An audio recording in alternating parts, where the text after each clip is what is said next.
record. Whoa, imagine. Okay, got it. Somebody's trying to enter. Okay. I'm just pressing admit all. All, yeah. Do that. So while you are talking, I'll do the admissions. Oh, you're Hey, going to start talking. Sibo! Oh, is it me who starts talking? Yeah. Okay, all right. Hi, Sibo. How's the cold in London? We're so happy to see you. COVID. I'm freezing, but I'm freezing. I'm here. Oh man, get well You soon. Did you say contracted you got COVID? COVID? Yeah, that time when I said cough has got me by the balls. I didn't realize it was COVID. By the time we tested, yeah. It's Guys, hectic. the medical ones are the worst. All of them, they Oh my catch it right in the gosh. middle when the COVID is getting better. Yeah. Shame, sorry, Daf. Oh my Get gosh. better. Thank you. We're recovering. Pumla is here. Hey, Pumla. Oh my gosh, you guys. Shame, get better, love. Masabata is trying to enter again. I don't know why she keeps falling off. Okay, guys. Then do the intro first, and then Okay. I will talk. Okay.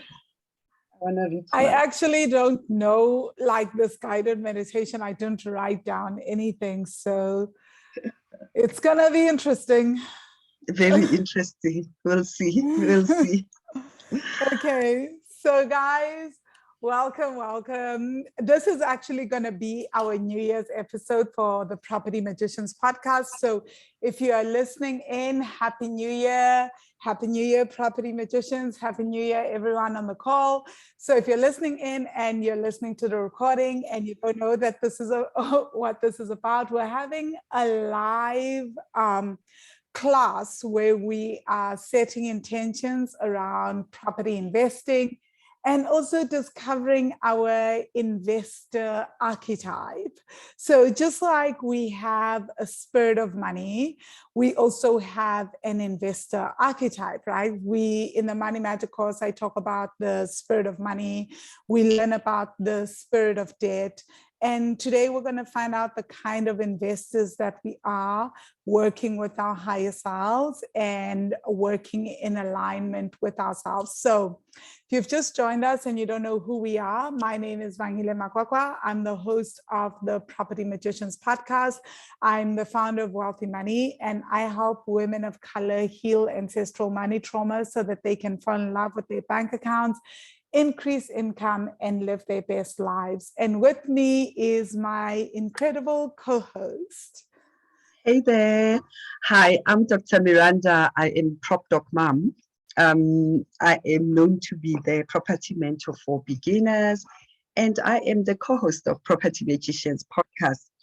And very excited, and the founder of Wealthy Ones Property Stockfell, by the way. That's what brought us here as well.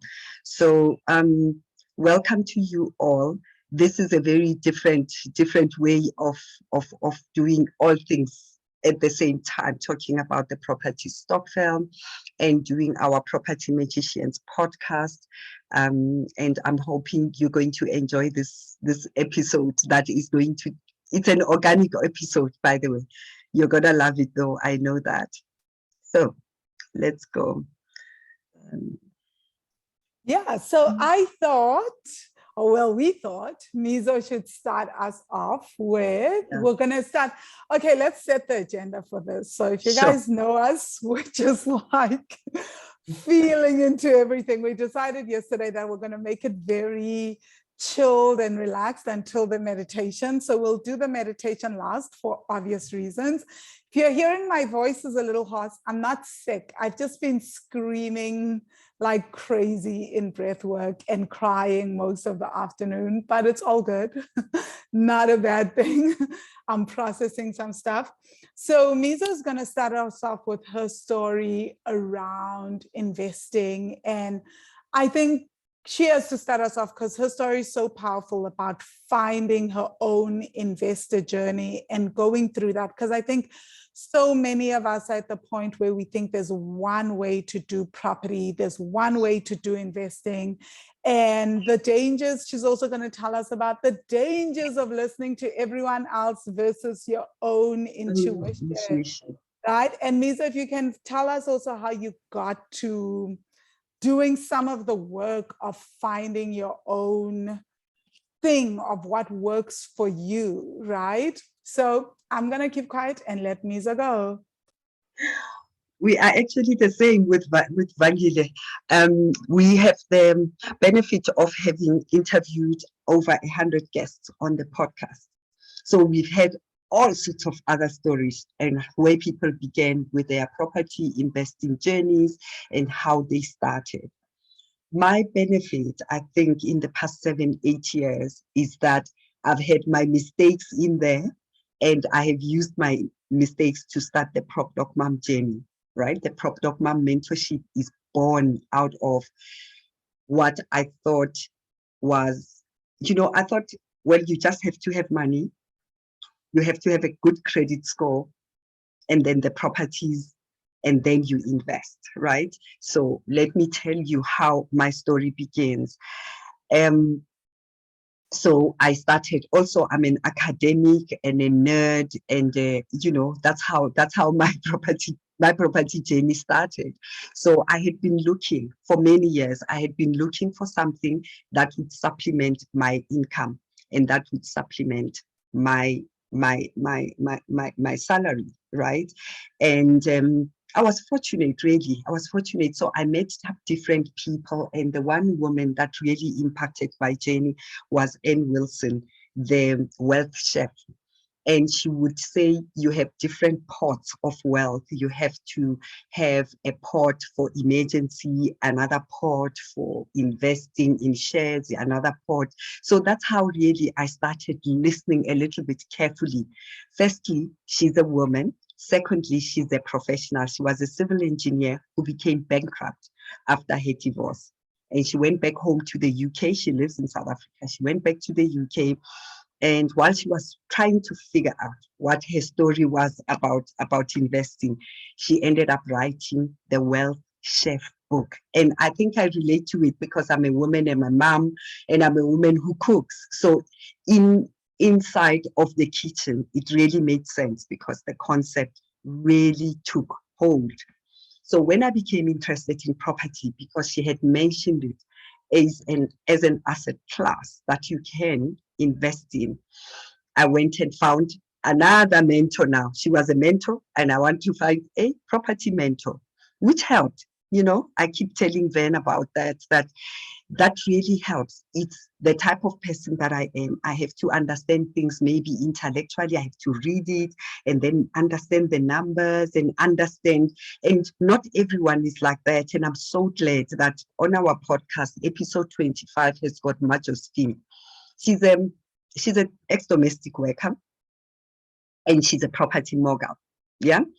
And can you see that you can start property investing without the intellect? So don't go and start it the way Mizo started it, because I'm just academic like that.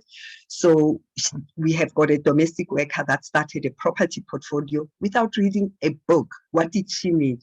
She just needed to feed her kids. And she had decided to walk away from her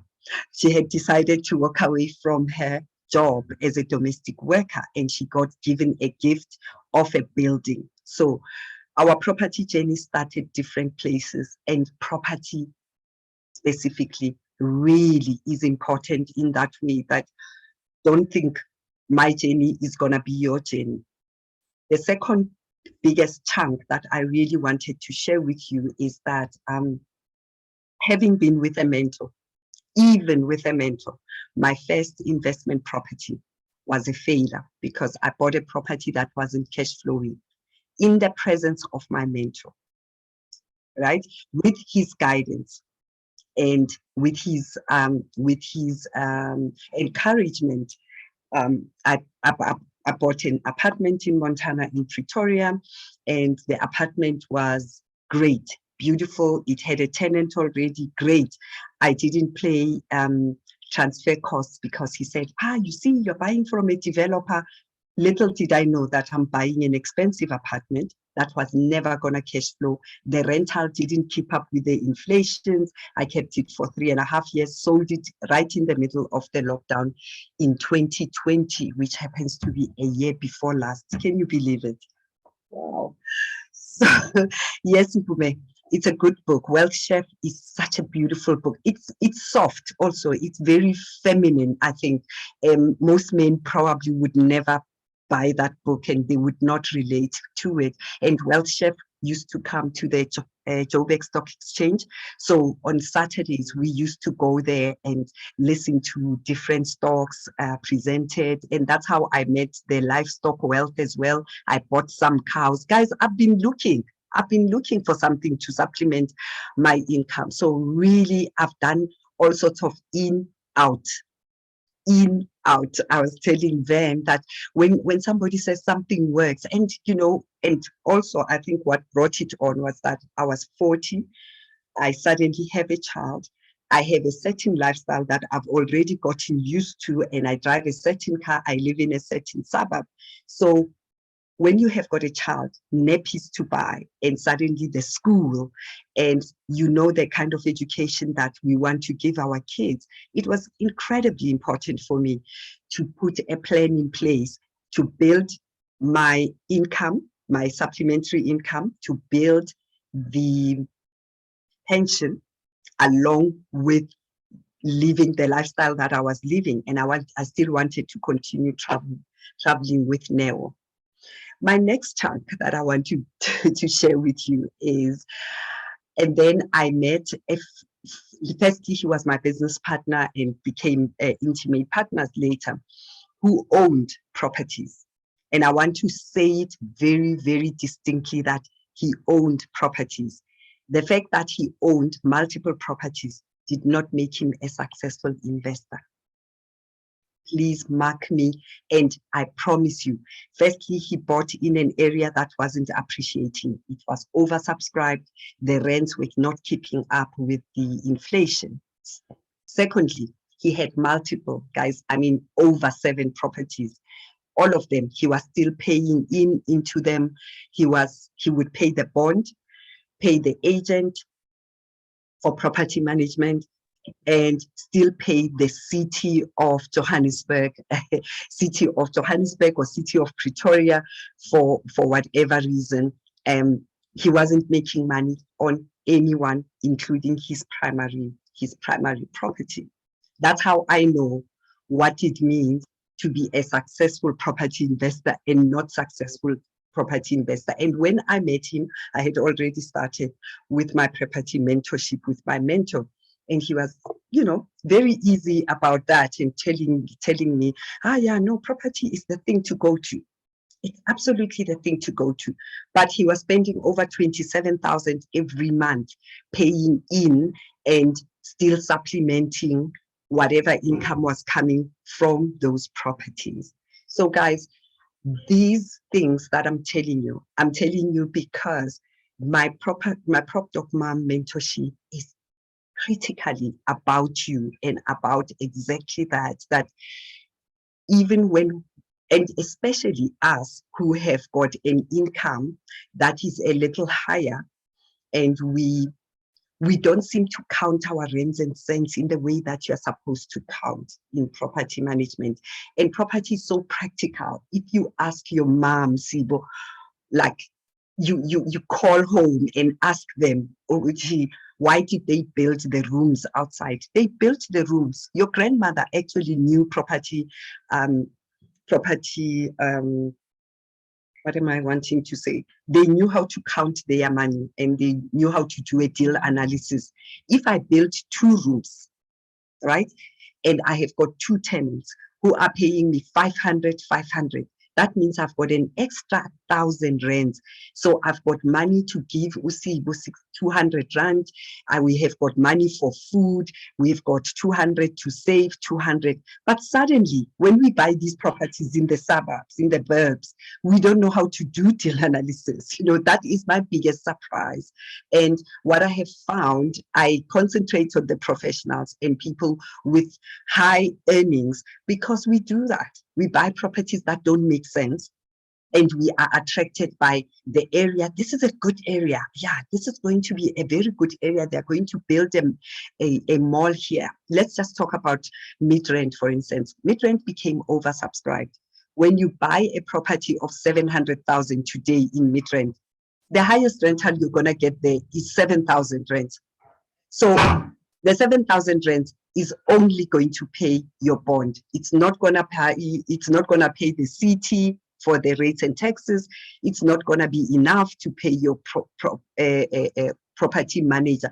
But you see all these boards that are written, no deposit or very low deposit and no transfer costs and whatever. Be careful, guys. Be careful about those. And sectional titles are great only if you are buying low. So if you buy something for 700,000 and you're going to pay 8,000 bond, doesn't make sense, doesn't make money. So this whole episode actually came about because I keep harping on about it with Vangile and telling her how, if we don't share our land stories in the property journey, that's how we just know that of service to our people, right? And who else can be a mentor? Your successful mentor must be someone who has done it and who has failed. My two property mentors, subsequent to the one who made me buy the property that failed, that I sold, actually share their very painful stories. They lost millions. I'm crying over 700,000, guys. They lost like 20 million, 17 million, huge amounts of money because also the ego says, when I have money, I can only buy properties at a certain place. And this certain place tends to be in these sectional titles where we all want to buy these townhouses that you pass every day, and you have left behind you the township you came from, Ladysmith, Soweto, the village, Etakastad, that Vangile comes from, and all those places are opportunities for property investing, and we don't see them as an opportunity because we all want to buy in these places where people talk about location, or whatever it is.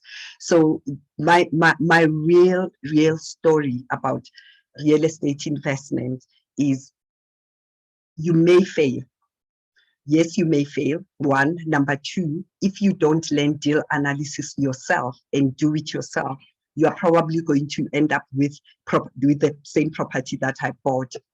And we end up making those mistakes. My last one that I really want to share is that property deals are easy to make.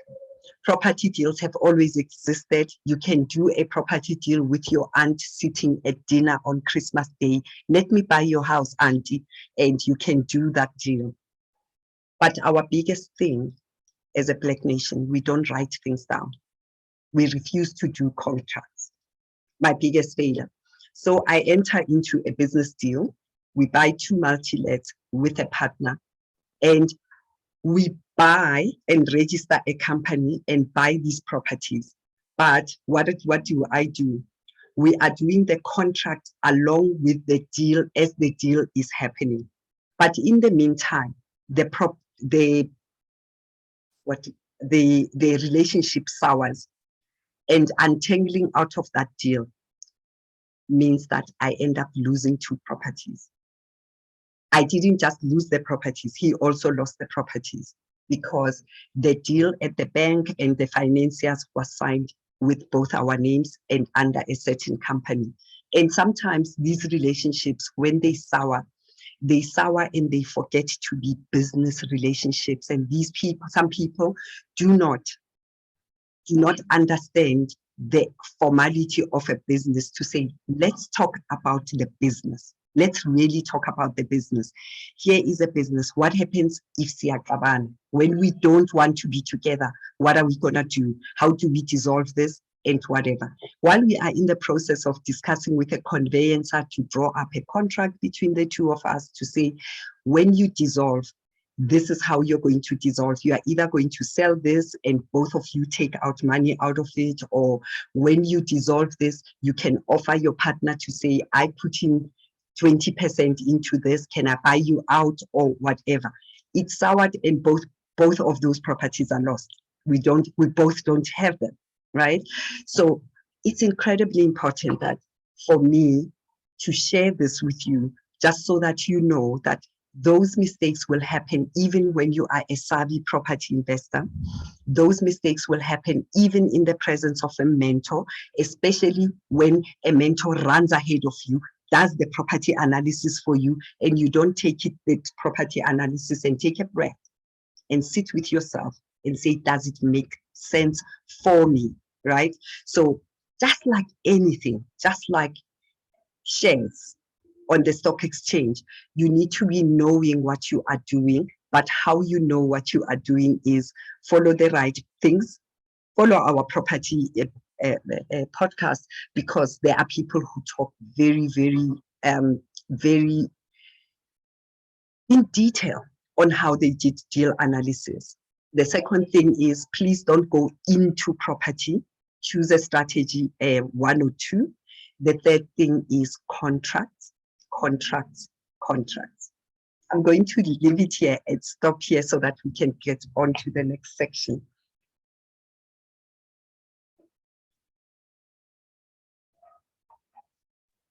Then, okay, thank you, Lisa. I was busy unmuting and processing. Oh my God, my voice is really gone. It's really trying to go. I've had a very interesting afternoon. Okay, so thank you so much, Misa. I resonate so much with that. And I think for me, what I took away from just 2021 was a lot about figuring out what works for me, right? Like what you're saying about taking a breath. I think that you can get a mentor and you can have all those things, but if you don't know who you are and what you want and how things work for you, it actually doesn't work. And I saw it personally last year. I saw it in every area of my life last year. It was like I had to come face to face with that at the end of the day, it always does come back to who are you and what works for you. In the Money Magic course, we spoke a lot about the womb rhythm a few weeks ago, about the rhythm of your womb and how everyone has their own innate rhythm that works for them. So I feel like that applies a lot even in investing. And I learned that last year. So understanding at the core of who you are. And I've seen it even in entrepreneurship, that when I try to do things in a way like I am taught and I'm told, and if ever I have coaches or mentors that do that, it really completely upsets my balance, and it actually blocks my ability to make money, to receive money, to do anything, because it's going against my innate nature. So what I learned last year from property investing, I had an incredible mentor, highly recommend him. But I realized that because I hadn't sat down with myself and worked in a way that works with me, nothing could happen, which was so unlike me, because when I decide on something, things just kind of happen and come together, and I make it a priority to follow through. But last year, I just couldn't. And I kept asking myself, what is going on here? Because I know the mentor is great, the support I'm getting is great, everything is great. But what I was getting was that I hadn't sat down and talked to myself and figured out what does my property investing journey look like? Not everybody else's, not what had been said on the podcast, not what people had suggested to me, but what does it truly look like for me when I sit down and I say, I want to be a property investor, or I want to invest in general. And I realized that the difference between my property investing journey and my investing journey in general was that, and even my entrepreneurship journey, was that with this, I had sat down and decided everybody else is an expert and knows more about property investing than I do, because I'm new to this industry, I'm new to this game. So that means that they know everything. So whatever was told, if my mentor said to me, Van, you should get into this deal, I went into this deal. You should get into this deal, I went into this deal. By July, I was busy with like 4 or 5 different property investment opportunities. It was crazy. And all of them were massive, right?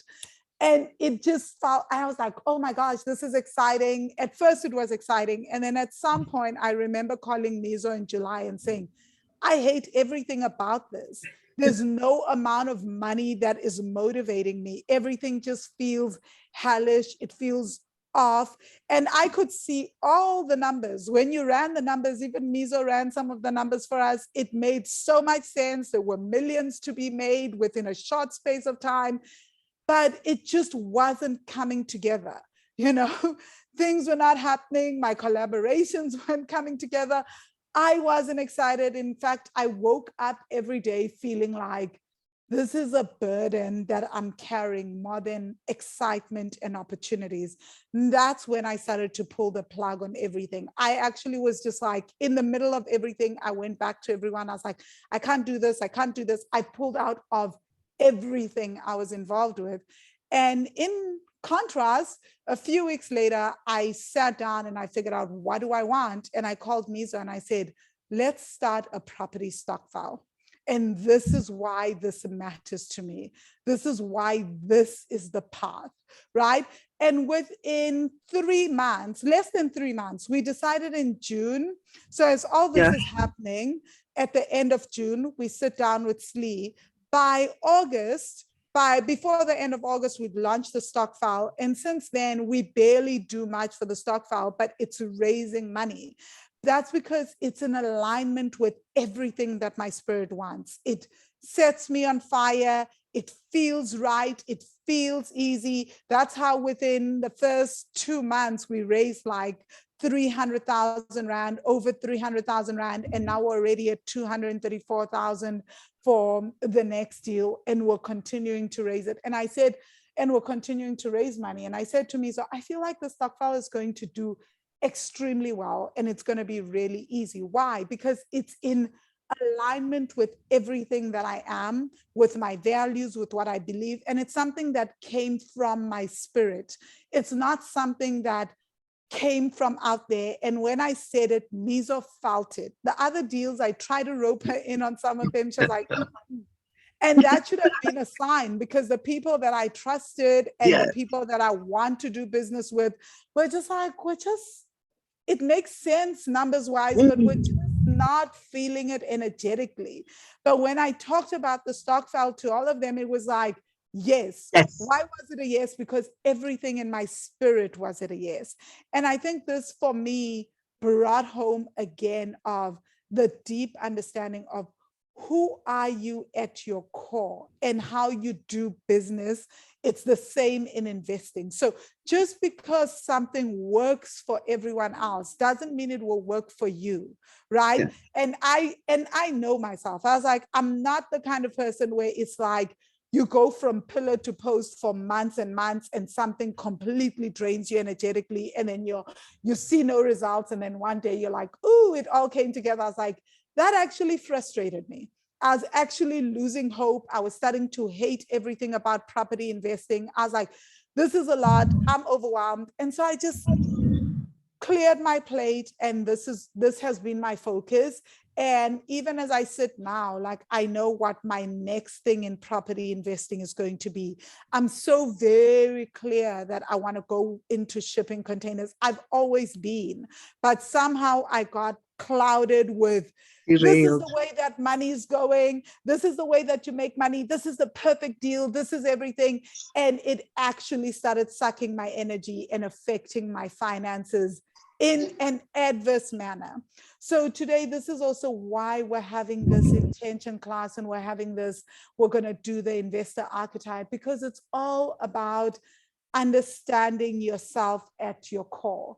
There are things that everyone will sell you everything. There will be opportunities in life with everything. I promise you, even in entrepreneurship, there will be so many opportunities that come your way. And if you don't know who you are, you're going to get lost in everything. And it's going to affect your income, your money, your ability to generate more money, because you're saying yes to everything, because that's where the money is. That's when we start chasing money. Whereas what we're talking about today is how do you pull in money so that money comes to you without having to do the very most and run from pillar to post, right? So, but before we start on the investor archetype, I'm going to ask these questions again in the meditation, but Mizo and I are going to ask you different questions, right? So I want you to think about, what are you celebrating in your property journey from 2021? It does, and this is so important. The celebration can literally be, I have learned so much about myself and what I want. So clarity is a huge celebration. We tend to want to celebrate the, I have now bought the house. I am now at the next unit. And and we forget the foundational steps, right? Foundation is key. Most people celebrate the result. Today, I want you guys to think about, what are you celebrating in terms of your process around property investing? It's great if you bought properties, you can share that with us, but where in your process are you? I want you to sit and think about that, right? And then when you're ready, you can share in the chat, or you can unmute and share with us. Feel free to do whatever. We're going to let you guys write down. So we'd like you to think of 3 things you're celebrating about your process. And I want to say, as an investor in general, because I'll share with you guys later what I learned about myself as an investor, right? My archetype, after everyone has shared about their investor archetype, right? So go for it. I'm going to go with my one first, just to give you an example of how what we're talking about. I'll keep the other 2 in the background.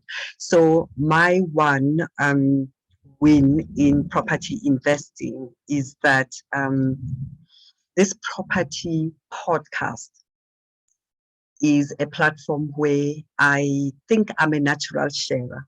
I'm a natural giver of information. I'm a natural in explaining and unpacking things for people. And on the Property Magicians podcast, it gives me an opportunity to do that, because as we interview the guest and I draw out the questions that you might be having sitting at home, that's how I give information. The Property Mentorship is my other platform where I do property information sharing. But on the podcast, this is the platform. I feel like this is the easiest thing I do all of my life. Not mothering, not doctoring feels as easy as the property podcast. That's my big win. And we got to episode number 100 with them, and it has been downloaded 71,000 times. So that's my biggest win for 2021. So go. We are listening. Thank you guys for this question. Initially, I thought I have nothing to celebrate, but suddenly, I was like, no, I have nothing. I just realized, I think 2 months ago, I had an email telling me 2 tenants were moving out at the same time. My first thing was to panic. I'm like, no, it's a pandemic. I can't lose 2 tenants at the same time. Then I went to the spirit of money and writing letters to say, my units have never been empty. Just, hold me together to not have this fear. I just kept writing letters and like, no, I cannot afford to have 2 units empty. And lo and behold, in that 2 months of just being consistent, of calming my fear and saying, no, you sit down, I'm in charge, I had 2 tenants moving in as soon as the other one moved out, just in smooth transmission without me losing a cent. I was like, this works. Just trusting that process. So to me, that's my biggest win. Yeah. That's so I'm just going to quickly interject. So guys, if you're listening, the spirit of money meditation that Sivo is talking about is in the Money Magic course. So it's just a meditation where you connect with your spirit of money. So I just wanted to clarify that because some people will be talking about money magic stuff and you guys will be like, what the hell's going on? Anyone else want to share?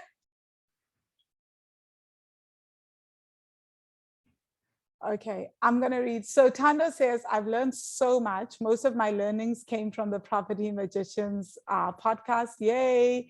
And Rifule says, thank you for sharing, Mizo and Bangile. And Pabi says, 1, I have more clarity because now I know what's going on. 2, I place the property on the market.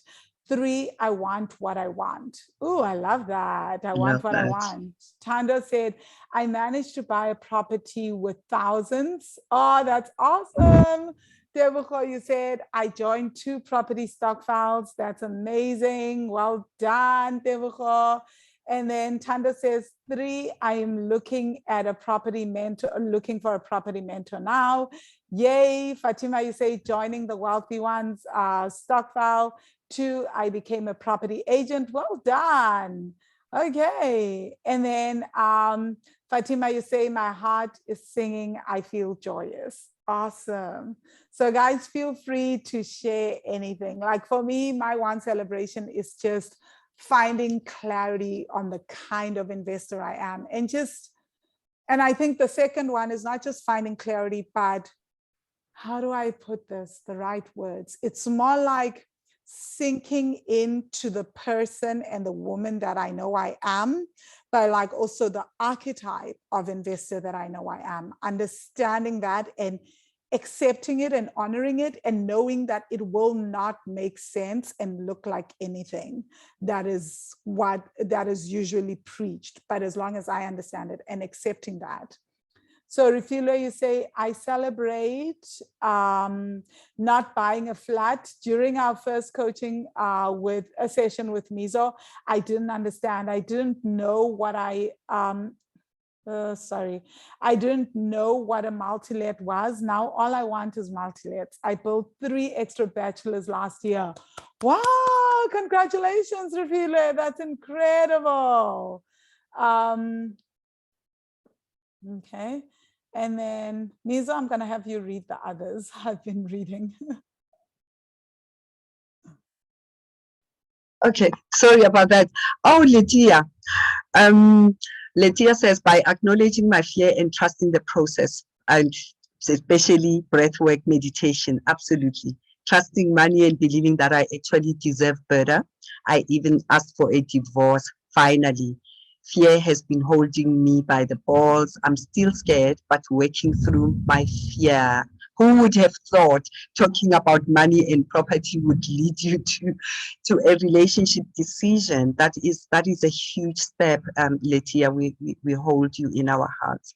Yeah. Let me see what. Homulim. Yes, Homulim. Homulim turned her house in the Northern Cape into a multi-let. I was watching her do it on the credit card, on the salary, on the guys. It's been such an incredibly interesting journey. Well done, Homulim.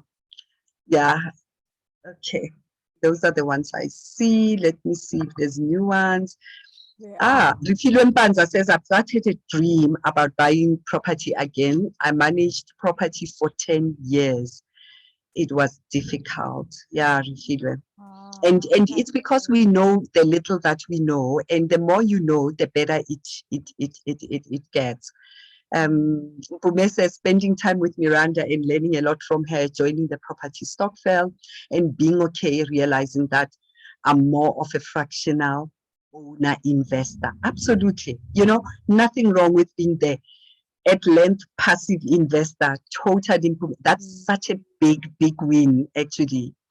Pumlangema is being here today is my achievement. I nearly gave up. But the fact that I am in this meeting today, that means I haven't given. I totally get you, Pumla. And welcome back. Pumla. Welcome back. And yeah. welcome. I haven't seen you in a minute, Pumla. She owes me coffee, that one. She owes me coffee. Well, guys, this is it. This is what we are talking about. The wins can be emotional. The very thing that Lydia is talking about, the fear. The fear can hold us back. You don't even register anything. You don't register a company. You forgot to say you went on the CIPC.org website yourself and registered a company yourself, right? Just because I told you that you can. Of course you can, right? We send somebody else to do it for us. We send an accounting firm to do it for us, Ben and I. We just don't want to deal with it. But absolutely, right? And that's why my mentorship is a beginner mentorship. It is really about the fear, the anxiety, the reluctance, and listening to other people's stories that really put us in fear. So my job is really to unleash you and to get you back on track. What does Mpume say? I've had bad experiences with property and had an apartment that was vacant for a long time. I finally got a tenant towards the end of 2021. Yes, that's a big win, by the way, Mpume. Yes, we did that. We yeah. So that's an amazing win, right? I love that. Okay, so guys, my next question. Mizo, do you have a question that relates to intentions? Yes. Shall we do the next question as, do you have your biggest win? Do you have a big win in terms of the nerves? What do you notice particularly about you investing and what your body did in the past year? What is the biggest thing, that the biggest hurdle that you've gone over? And here I'm looking for the feeling. What was the biggest feeling that held you frozen? And what is it that you won over yourself? Then you've got one about the OTP. I'd love you to share that one. Oh no! Oh, what do you mean? Oh, I hate OTPs. I just got to that point. Guys, there's many things that I realized. I was like, I'm just not going to do this. I'm not going to purchase the OTP. Sorry, guys. Yes. No, I actually don't mind OTPs. So now I don't, as long as I don't do banks. So what was my aha moment? Yes. How did I feel? Like, I still feel frustrated with the paperwork and everything. It's just never going to be my forte. And I mean, I believe that you can learn things and all that, but I'm like, I can hire someone to do that. So my aha moment, I'm big on hiring people. So if I can just sit with someone to walk me through, it gets really, really better. So that was good. And whenever I would look at the OTPs, I would feel so overwhelmed. I would just want to just die, just want to just pack everything in. All this lawyer speak, all this stuff would just annoy me.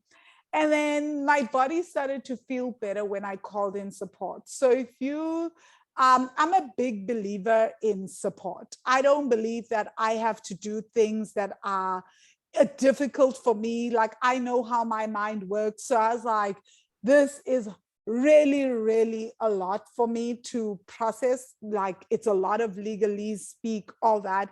But if I can sit down with someone, I've got the patience for an hour to have someone walk me through everything, answer my questions, and then just tell me, do you want this? This is what this phrase means. Do you want to change it? And then I just say, let's change that to this. And you type it up, and I just sign.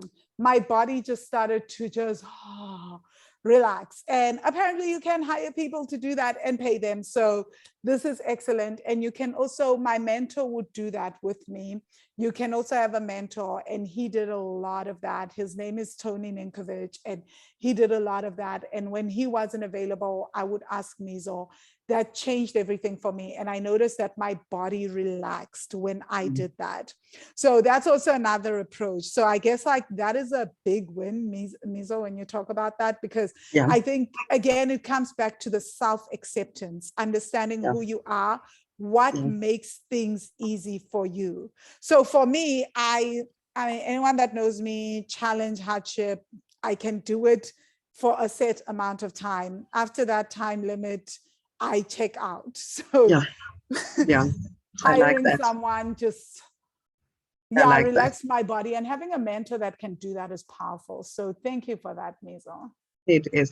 It's such an important thing, Van. We spent a whole Zoom meeting before a podcast recording where Van was describing how she gets this big thing on her throat and she feels hot, and she feels when she has to fill up the offer to purchase. And her sister was coming along. They were co-investors in the time, but she was so anxious. It was just not serving her. And I can imagine, what type of property are you going to have? What type of investment is that that's causing so much discomfort even before the seller gets the offer to purchase? And needless to say, that deal went to and fro. It was such rubbish with the agent. It was rubbish. All the deals did that. They were. Oh my God, rubbish. guys, this is the absolute truth. Almost every deal that I had to do did that with the OTPs. It went back and forth, back and forth. It was like literally my own, it was like I was watching my own personal hell play out. You know, it's like, and then there was one deal, Mizo, remember, where we sent back the OTP. And guys, I kid you not, out of anger or frustration, the real estate agent sent back a 20-page OTP. It was like I could just imagine 3 pages is doing me in. When he sent the 20 pages, it was like, just shoot me, put me out of my misery. So this is why I'm like, I feel like it was such a great learning curve, though, because it taught me so much about yourself. Yeah. So guys, this is so incredibly important, and Prop Doc Mom mentorship is about that. It is about how are you feeling about applying for that. Sibo just shares now that joining the Stokvel got her so excited. She hasn't touched the building. She hasn't found a tenant. She hasn't done anything, but she knows she sent her money to go and exercise and gym and come back with better muscles and muscle definition. That for me is property investing. It has got to get you excited. Refila says she was fearful of not getting tenants. She is sitting right in the middle of a good opportunity place, but she was already fearful of not getting tenants. You can imagine when you build a portfolio and you are already thinking you are never going to get tenants, what sort of portfolio are you going to build, right? So those fears are important. Tando says her fear of failure was the biggest one that paralyzed her in making decisions. Lesson 1 in breath work were her go-to resources in coming to her to feel her nervous system and taking the first steps. Absolutely, Tando. I'm the same. My biggest one has always been, even when I have enough money in the bank, my biggest fear has always been applying for finance. Oh, must I apply to Standard Bank? I don't bank with Standard Bank. What if they say no? As if the no is gonna kill me. I have no idea. I don't know how you guys feel, but that has always been my biggest fear. The second one is that form of the bank. You know, there's the application form. There's the one where you record your expenses. Then there's one that says assets and liabilities. I'm always feeling like I don't have enough. They will not like me. Oh, they will think I have too little assets. Oh, then I don't have enough. Every single time it gets me. And I am fearful of them saying, no, your credit score is not good enough. Like, it's an irrational fear, guys, sometimes. And sometimes it's rational when you know you've got judgments and you have had a bad credit history, blah, blah, blah, blah, blah. I don't, but it is my biggest irrational fear. And when I speak to people about it, and when you speak to men, I don't know if we've got men in the group, you know that most males don't have that. Males start, even when they know they've got a great credit score, they are like, let the bank deal with it. They'll see, and then I'll explain myself. I have no idea how they do it, guys.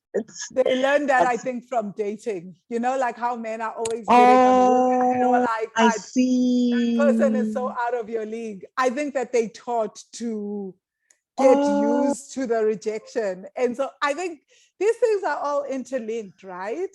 So we wait for permission. I've been thinking a lot about this, like that with men, that constant being able to go up front, hear a no from a woman, you need to go to the next one, the next one, the next one. And sometimes they luck out. They go for a woman that's out of their league and they just like, that was lucky, keep going, right?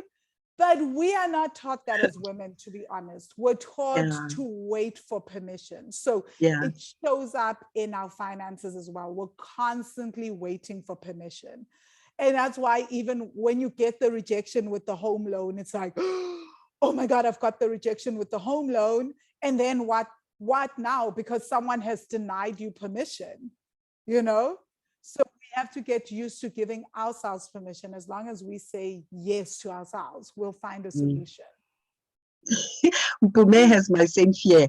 The bond freaks her out, and Portia has had a fear for herself and trusting herself and trusting the process. Portia, this is why the Stokvel is such a good place to start, because in the time that you are relaxing your nerves, you learn about different strategies, and you get to see that Fatima just doesn't want to deal with tenants. And you thought there was something wrong with not wanting to deal with tenants. It's absolutely fine. Don't deal with tenants. Lydia has got paralysis analysis. I can relate to that, Lydia, because being an engineer makes you analyze until you convince yourself out of the thingy, right? Which is something that is very relatable in terms of science. And that's the disability of being a nerd, guys. I mean, I just find that books educate, but they almost also put the fear of God into me, and they stop me from doing stuff because I'm reading. Yeah. So Fatima, that is such a good thing to mention. Yeah. So thank you for indulging on that. Mimi is also scared of offer to purchase, and you thought there was something wrong with the way you feel about offer to purchase. It's good to know who you are about certain things so that you can work on that particular thing or not work on it and do passive investing. Yeah. Simple. And I'll tell you guys what I decided, because I was like, I'll be damned if I have to do offer to purchase. And also my other thing is body corporates. I won't even go there. Like, I just decided, I was like, no, there's a lot. It's these things are a lot, right? Yeah. So guys, thank you so much for openly sharing. I think, and I want you guys to notice, do you notice? Okay, so this is my next question, right? So when you reflect back on your fears, how have they held you back? And what are you letting go of? When you let go of them for 2022, or you start working on letting go of them, who would you be? How would your approach to property change? So again, how have these fears, we've just spoken about the fears, right? So how my fears of OTPs just created longer OTPs. I went from like 3 pages to 20-page OTPs. I remember Tony being like, what the heck is this? I've never seen an OTP like this. And my coach being like, man, you're a master manifestor. Whatever you refusing to deal with and face will come to you full on. I was like, wow, so there's that. So how do these fears, how have they been holding you back? It's important to honor that, right? So let's honor that. And then when you release this fear, who would you be? How would your approach to property investing change? And just give yourself permission to feel into your body. So if you have never been in the Money Magic course, you've heard people talk about lesson 1 and the breath work, right? So what I'll advise you to do right now is just breathe into the question, especially the, how would my approach to property investing change without this fear? So I want you to feel, close your eyes and just breathe and just ask, feel into your body and just ask, where does this fear sit in my body, right? So Mizo mentioned how we tell her, oh my God, my throat is closing up, right? So just feel into that. Where does it feel in your body? And then just ask your body, how would my body feel like without this fear? And just wait. Even if it takes you 10 to 15 minutes, that's okay, right? So when I think of investing, what emotions come up? Where do they sit in my body? And who would I be without these emotions? And just wait for your body to respond. So ask the who would I be without this emotion after your body has started to settle down or the emotion has changed in your body. So just sit with it and feel into it. I know the wealthy ones, the Money Magic students, you guys are already there, so I don't have to over explain, but not everyone in the stock file now is a Money Magic student. So I will keep explaining. Feel free to ask questions. Nontobego, you say, my biggest fear is that I may not be able to provide for my daughter with a home due to my lack of more money and poor credit score. So Nontobego, where does that sit in your body? Just sit with it, allow it to come up, feel that fear in your body, and then just ask, what would my body feel like without this fear? And just wait. Don't force it. This can't be forced. So sometimes you may have to come back even after this class to do this for several days, because for some of us, the fear is so deep. So you may have to sit with it for days and days on end. That's okay. So if you don't get an answer in this class right now, that is completely okay. I want you guys to know that some things are so deeply rooted, they require days, weeks, and months even.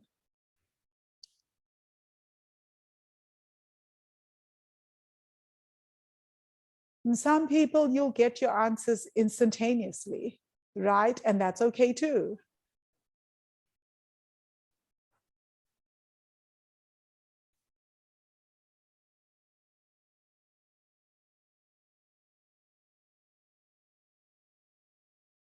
When you're ready, you can share your answers in the chat.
If you're struggling to deal with whatever the fear is and to sit with it, I really want to encourage you to take nice deep breaths in and out and just breathe into your belly, and then just find where the fear sits and just sit with it and just keep feeling into it. Don't try to change anything. This is so, so important. It's almost like you are in acceptance and surrendering to the fact that you feel what you feel. You never try to change anything. You allow it. This is how it changes and reveals its wisdom to you. The minute you force the change, you basically go to war with your own body and your nervous system.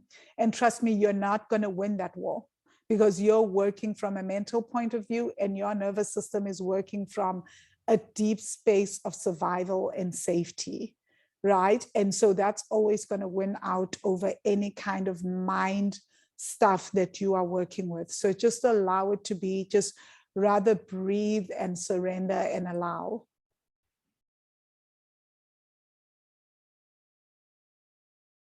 Once more, just ask, how has this fear been holding me back? How has it impacted my property investment journey?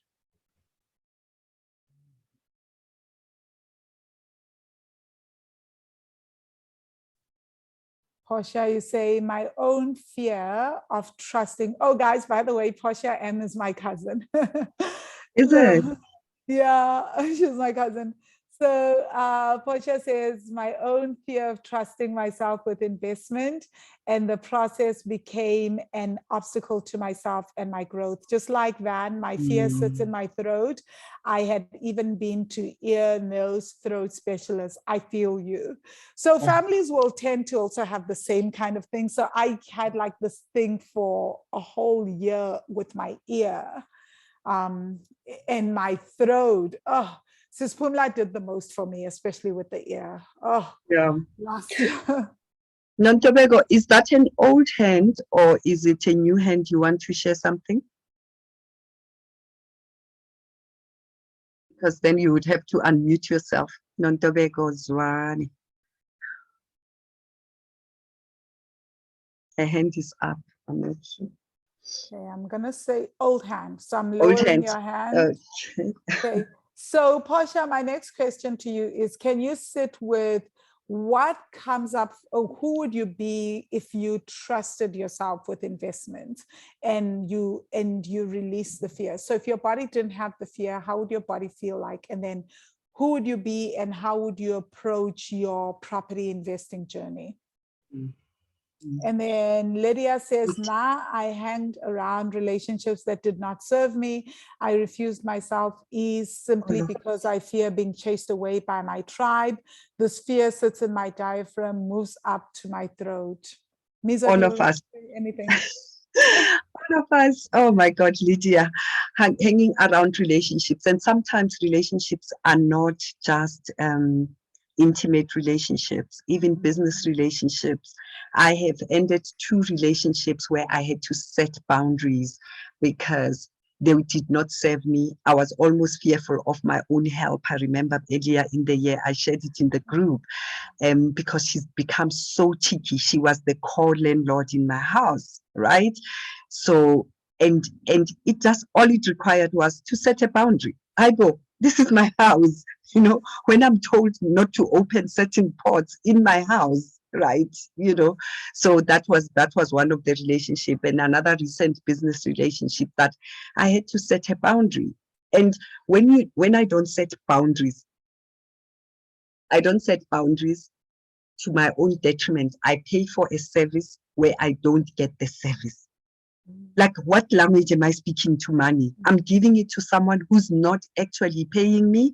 That didn't make sense, right? She needed to set up certain things for my mentees. I only set them up on Tuesday last week because she had not done squat on what I needed her to set up. You know, I've got mentees that are busy. I need them to be able to access material when they can't access me. It just didn't happen. And for me, that is a big boundary, but it kept me stuck. And it doesn't keep me stuck only. It keeps me stuck in my own money. It costs me money in a different way, right? So guys, please record those things and be aware of them. Portia, is that a new hand? Yeah, Portia has got a new hand. So Portia, you can unmute yourself. There we go. Okay. Thank you, Van and Misa, for hosting this session. I truly appreciate it. Basically, what my own fear had done is like if I had learned to let go of it earlier, and basically finding out that it is just as easy as learning breath exercises and basically sitting with yourself, and that everything, you cannot be in control of every single step of everything.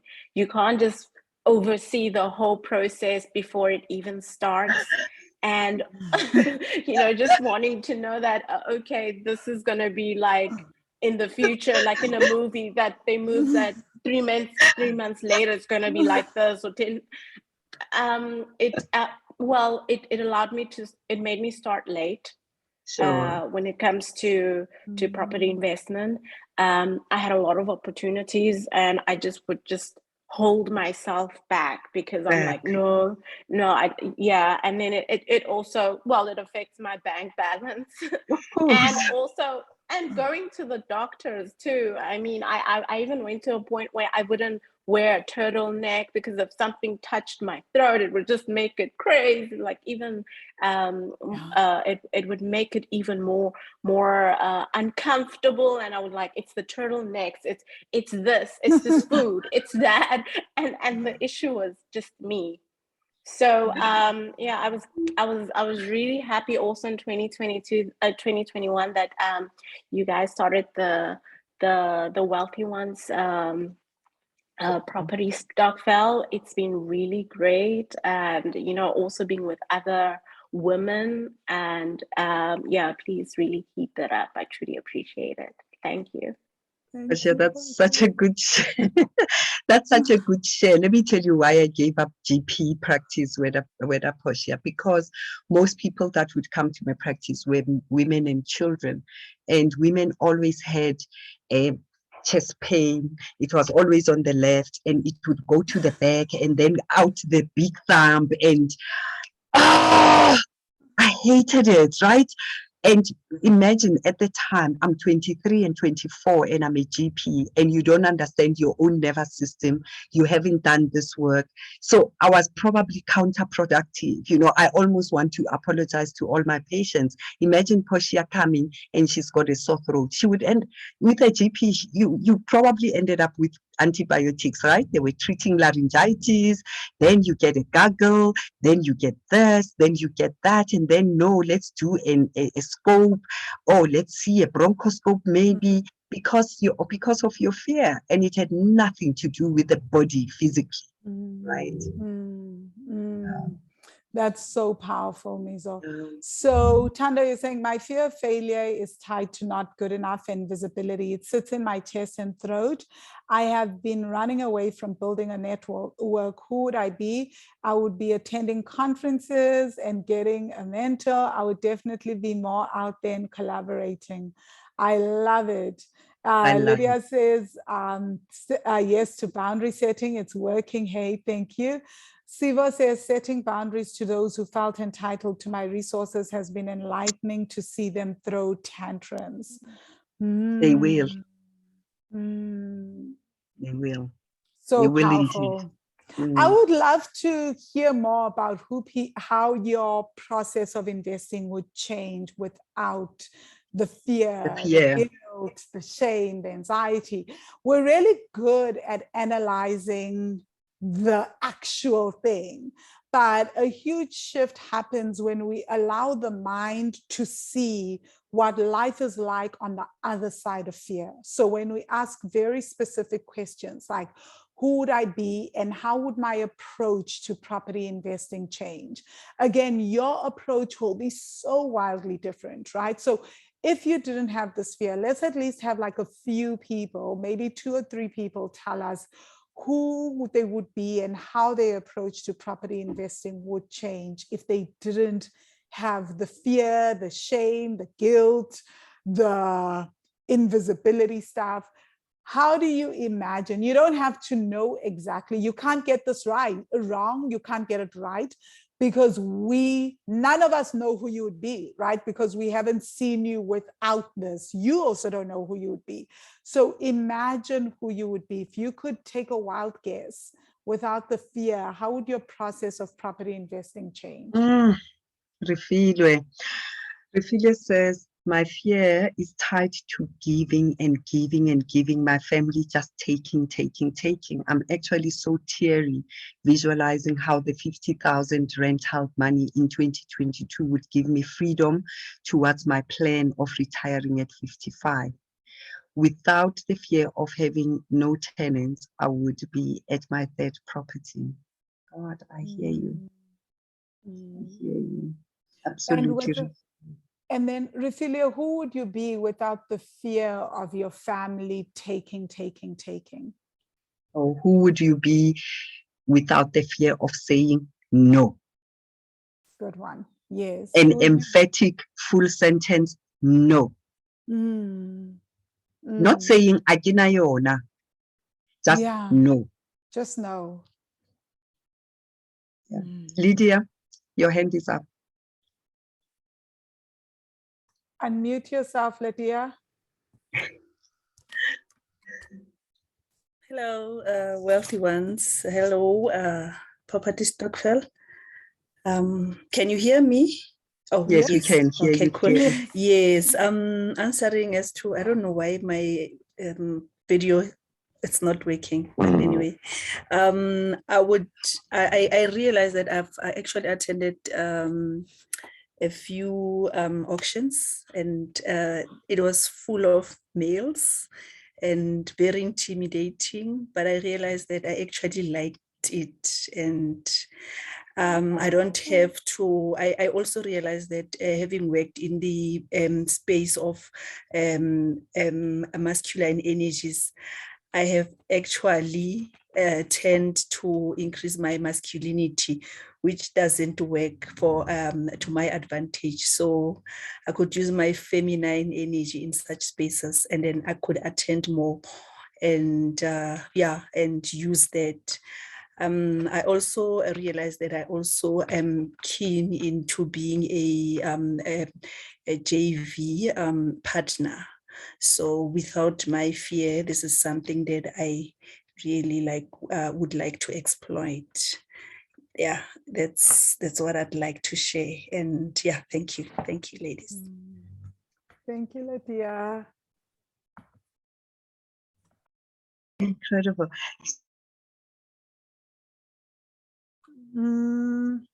So Siva says, I think I will take more risk and buy more properties. My resources will be used solely for me and my investment. I love that.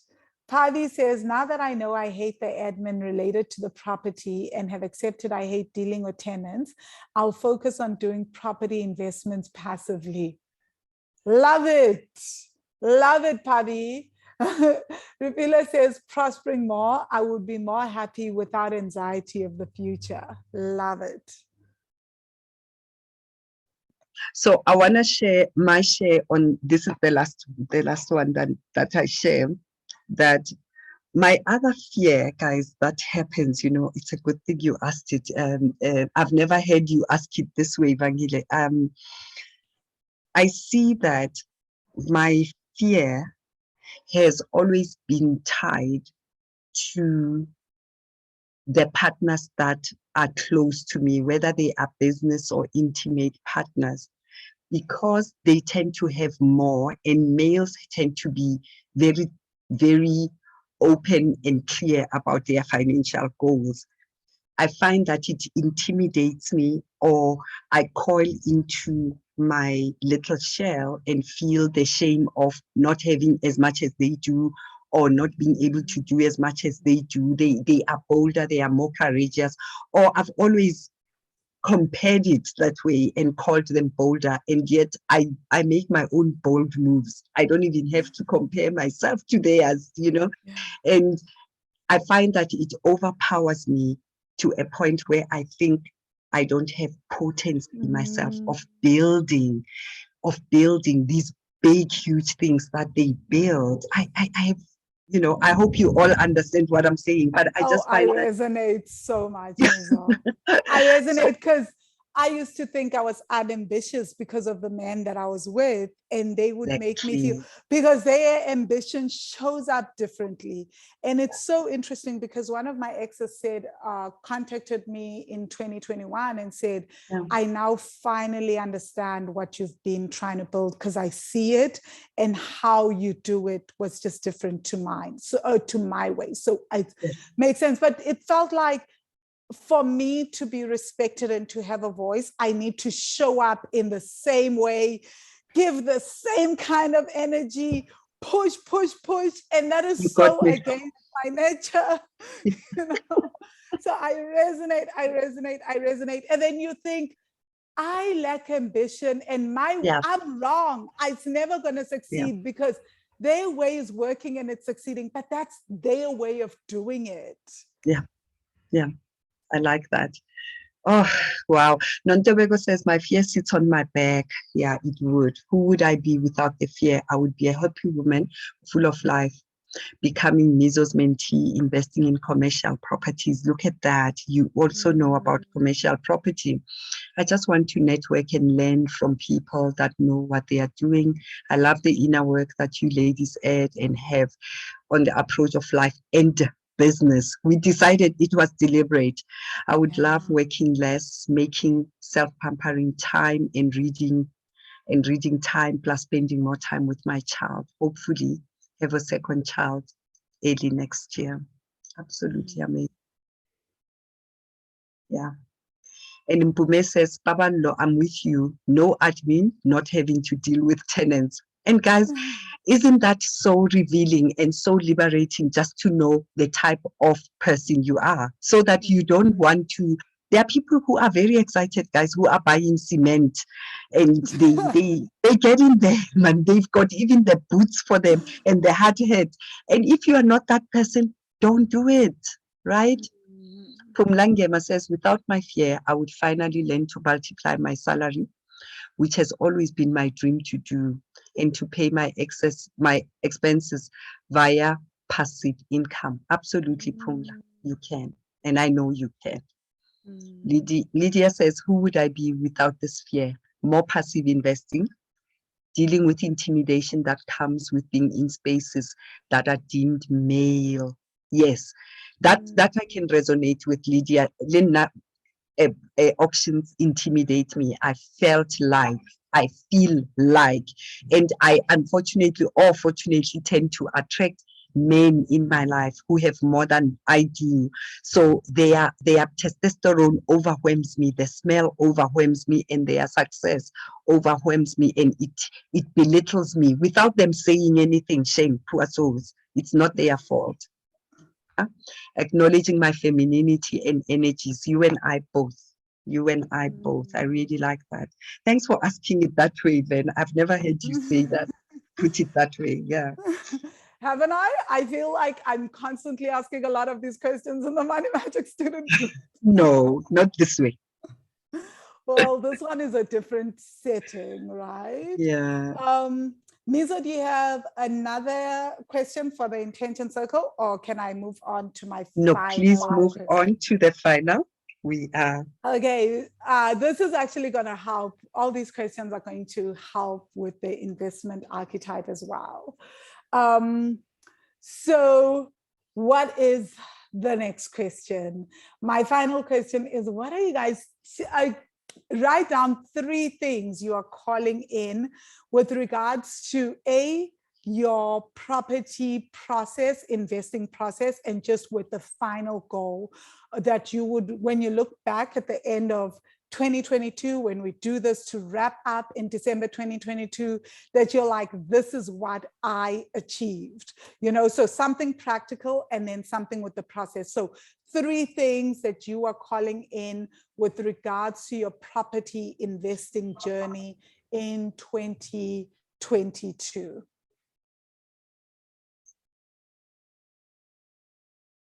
And it could be calling in ease, that's also part of the process. Could be calling in joint venture partners, collaborations, You can call in anything from the universe. And then I would like you to think about, especially if you're going to be investing in the stock file, how much do you intend to invest every month, or in lump sums by the end of the year? What do you want to have invested? If you are also going to be doing things around being a developer and a property developer, or buying properties, auctions, going to your first, buying a property at auction, write that down, call it in. Call it in, there's no limit. You can ask for anything from the universe, right? So Nero, you're saying, without my fear, I would give myself time. I'm a snail-paced person. You and me both, Nero. Gosh, who are we racing against, actually? This whole, like, you need to do everything fast. Fast. No. So you're saying the 9 months of pregnancy co-created type, meaning I built something unknown and only reveal it when it's ready. I love that. And maybe that is your archetype, Nero. And you say, unfortunately, that has always been seen as failure by myself and others, as they keep asking, Ganti, when are you finishing? And that for me feels like planting a seed and peeping in every 2 days to see if it's growing. I feel you so much, Nero. This is why romantic relationships were always so stressful, because then, and for someone like me that wakes up at 10 a.m., I'd be dating people that wake up at 5 a.m. and they'd be like, the early bird gets the worm, and all these insanely horrific things around being an early riser and waking up at 5 a.m. And that used to stress my nervous system. That has been the biggest strain. Guys, we laugh about this, but Mary Lou will tell you, in our coaching around relationships, we worked for a solid 3 months on this, because it has been so deeply traumatic to my nervous system to have people wake up early and be those ambitious types that Mizo talks about. And then they wake up, jump out of bed, and then they doing things. I wake up at 10 a.m. I will leave my bed at 1 p.m., And this is me. I'm getting work done. I'm doing things. I need to check in with my body, my nervous system. Then I go and I do yoga. By the time I start working properly, it's like 4, 5 p.m. And then I'm ready, and I was convinced that, just like Neo, that there's something wrong with me.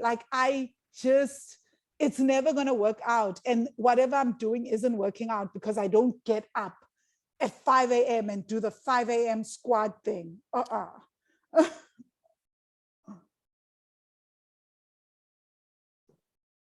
See, but you say, I get heart palpitations as I write them down. That's good in a way, I guess.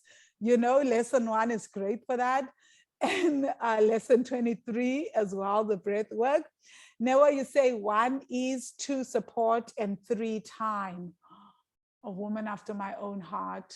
I love all that. I call in investing 10,000 Rand a quarter to Wealthy One's property stock file. I love that. Mizo says, I want to put in 10,000 Rand into Wealthy One's property stock file monthly in 2022.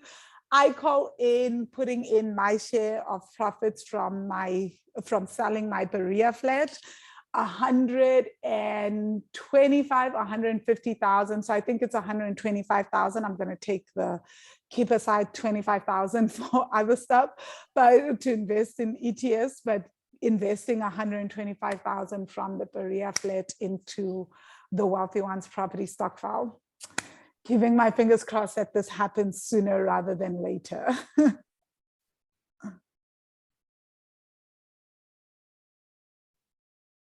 Hey. Anyone else want to share? And then we'll start the meditation.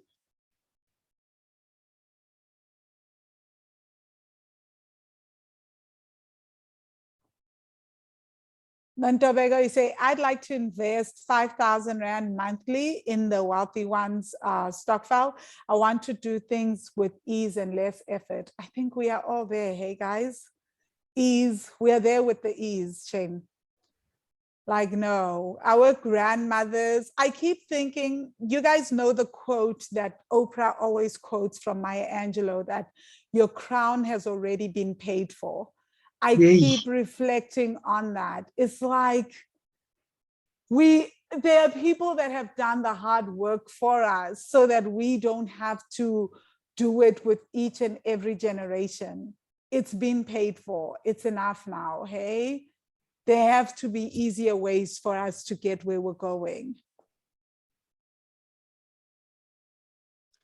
Then, before you move on, there's something that stuck with me when you were sharing how, in comparison, men making certain comments with investment. I can't remember the exact comment, but even men are saying just because certain men will have so much wealth, that will make us feel like curled into our shells and make us feel so small.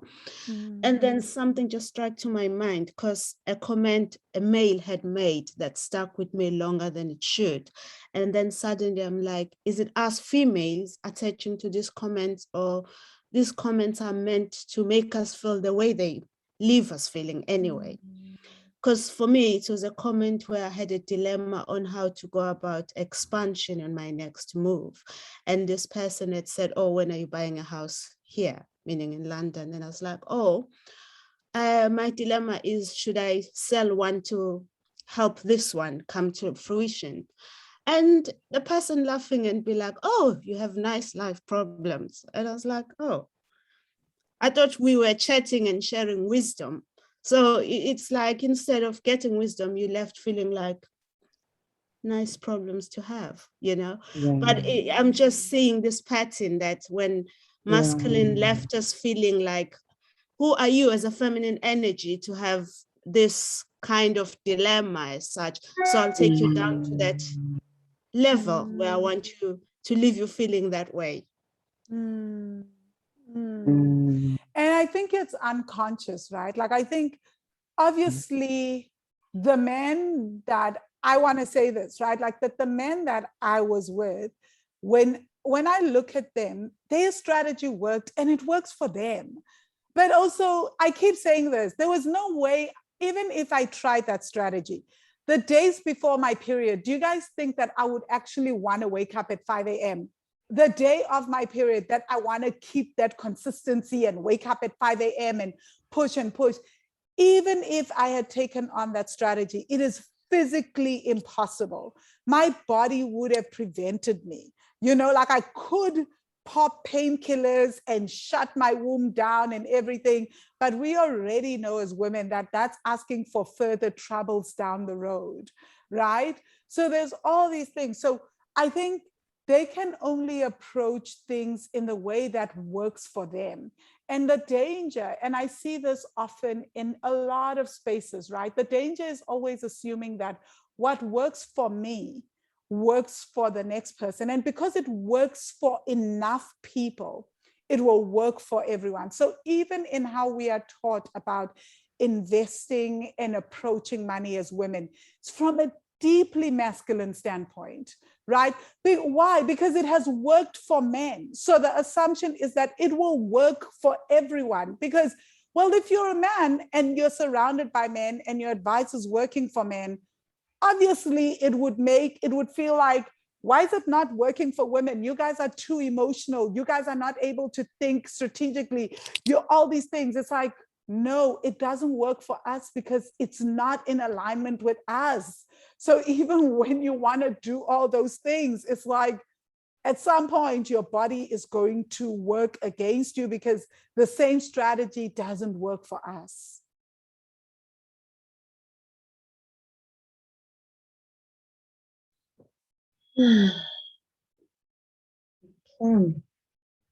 Wow. I feel like there's a collective pause. Yeah, there is. There's a whole thing that you left hanging on top of us. Okay, Refila, buying property in Moino and Elandsras, turning them into multi-lets, absolutely getting tenants with ease, and they pay in advance because you shall. Pumla, student accommodation, absolutely, dear. That's gonna come easy. and with easy cash flow and being paid for by the university without a struggle, with ease, with ease.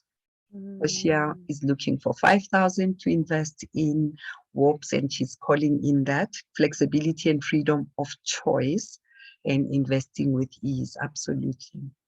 Tobago, also 5,000 investment in the WARPs Stockfell, and I want to do things with ease and less effort. I love this. Right. Okay, guys. So let's start. So it's going to be about 30 minutes. I want to say this. You cannot do this wrong. So if you've never done a guided meditation with me, there's no right, there's no wrong. We're going to be working with the higher self. We're going to go into the subconscious to meet your archetype. If you don't see your higher self, you don't see a vision of your archetype, totally okay as well. Okay, don't worry about it. So what you do is you feel the questions. So sit with them in your body and trust that when we've called your higher self, it's there, you're just not seeing them. And then just listen for the answers, feel the answers in your body. Some people will see the answer, some people will hear, some people will just know the answer. It is okay. All these things are ways in which our spirit works. So some people will have all three ways of downloading, right? And some people will just feel in their body what something is. They won't know, but there will be a feeling that they can decode. Take that is your way. Again, we are all gifted in different ways. There is no right or wrong way. I want you to trust your way. We all receive in different ways. We all have different gifts of intuiting whatever it is that we need to know. The problem comes when we start hearing, because we're going to have a conversation afterwards, oh, so-and-so heard this, so-and-so's answer was this, and they say they saw this, I should have seen. No, there's no should have seen. Your way is perfect. Okay, so that being said, because people often freak out about this, it's okay. And if you fall asleep again, it is okay. Just wake up and share what it is that's coming up for you, and that's okay too. So close your eyes, sit or lie in a comfortable position, whatever's working for you.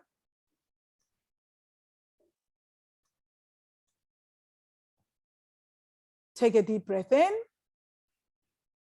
Try to breathe all the way into your belly. Exhale. Inhale. And exhale. Inhale. And exhale. Now, as you exhale, just relax. Relax your face, relax your neck, relax your shoulders, relax your arms, relax your hands, relax your fingers. Really just feel your fingers and your hands relax. Relax your jaw. Feel your jaw relax. Take a deep breath in. And exhale. As you exhale, feel your upper back relax. Relax your lower back. Relax your chest. Relax your belly. Inhale. And exhale. As you exhale, feel your spinal cord relax. Feel your spinal cord relax from the base of your neck to the base of your tailbone. And as your spinal cord relaxes, feel your womb relax. Feel your tailbone relax.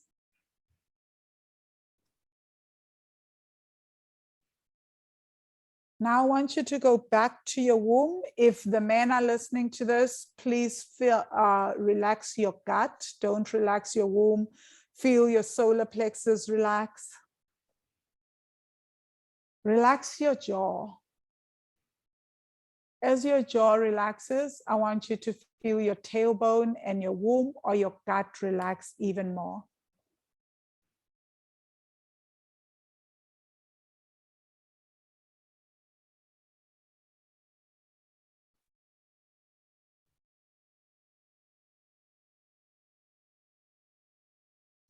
And just relax.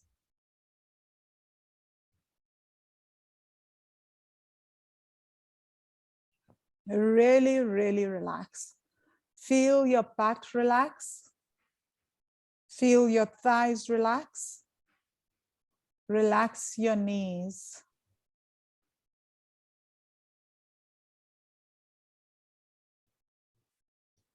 Relax your legs. Relax your ankles. Relax your feet. Feel your toes relax. And then just relax your entire body. Take a deep breath in and exhale. As you exhale, really, really relax.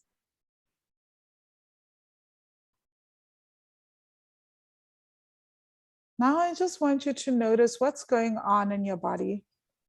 This is going to be the baseline for your relaxation. So if you're new to the work, I find that it's really great to just set a baseline.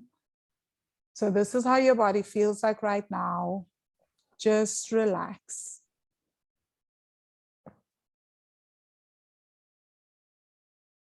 Now I want you to just ask into the ether, silently in your head, ask to see your higher self. Ask to meet your higher self. Remember what I said, if nothing happens, nothing shows up, that is okay. Your higher self is going to be your guide in this meditation. So let me explain what your higher self is. So your higher self in this case, I want you to ask to get even more specific, to see the higher self you that has successfully that is a successful investor. See the version of you that is 5 years from now, a hyper successful investor, has reached their investment goals, is generating income, is really not even living, not even working anymore. They're that successful with their passive investments. So this is what I mean by this version of your higher self. Allow them to come forth. Again, you cannot do this wrong. Just follow the guidance. Whoever comes forth, allow them to come forth.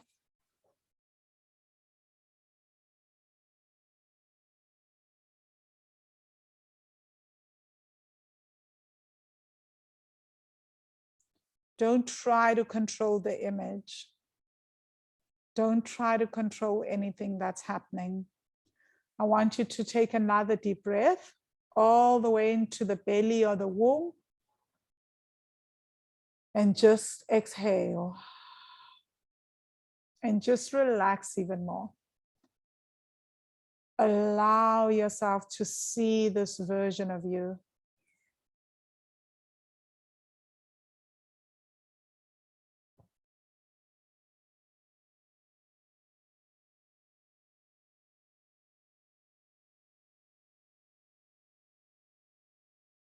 Now I want you to just see, how does this version of you look like? I want you to step forth and introduce yourself and tell them that you are you in 2022 and they are who they are in 2027 or 5 years from now, if you're listening to this meditation next year even. they are you 5 years from now. Thank them for showing up. Now I just want you to take a look at them. How are they dressed?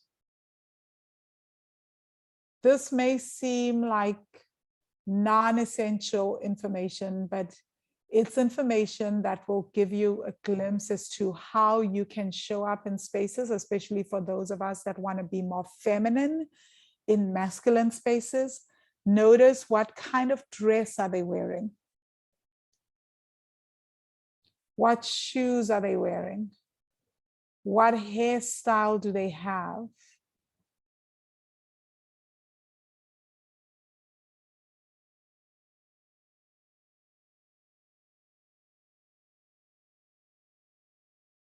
You can walk around, look at them, really notice how they are, how they're looking.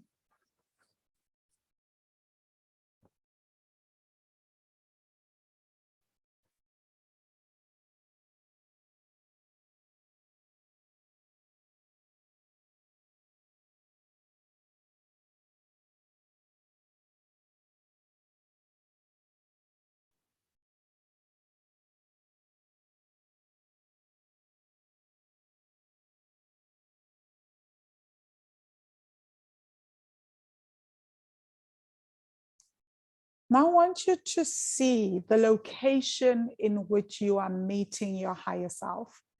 So now take a minute to just look around and see, does this location have any significance for you? Does it hold any meaning? Does it attract you? Do you like it right now? Do you hate it? Just notice.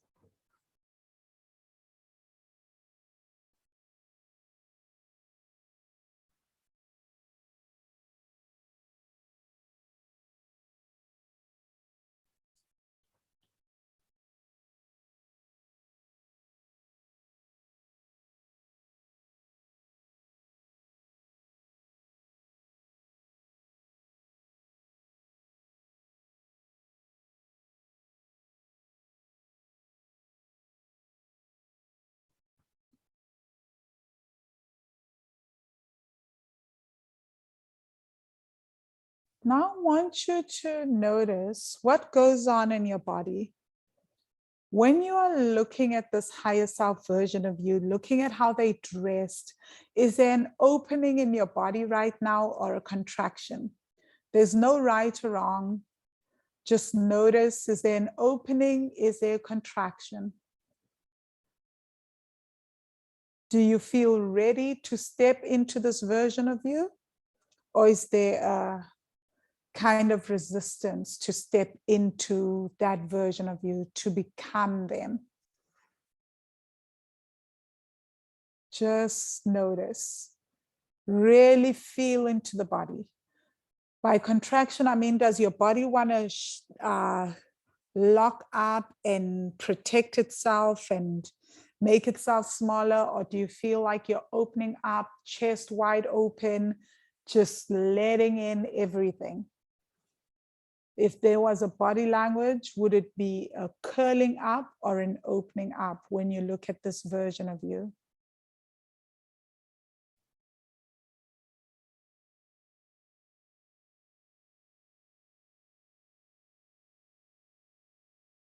And just focus on your body.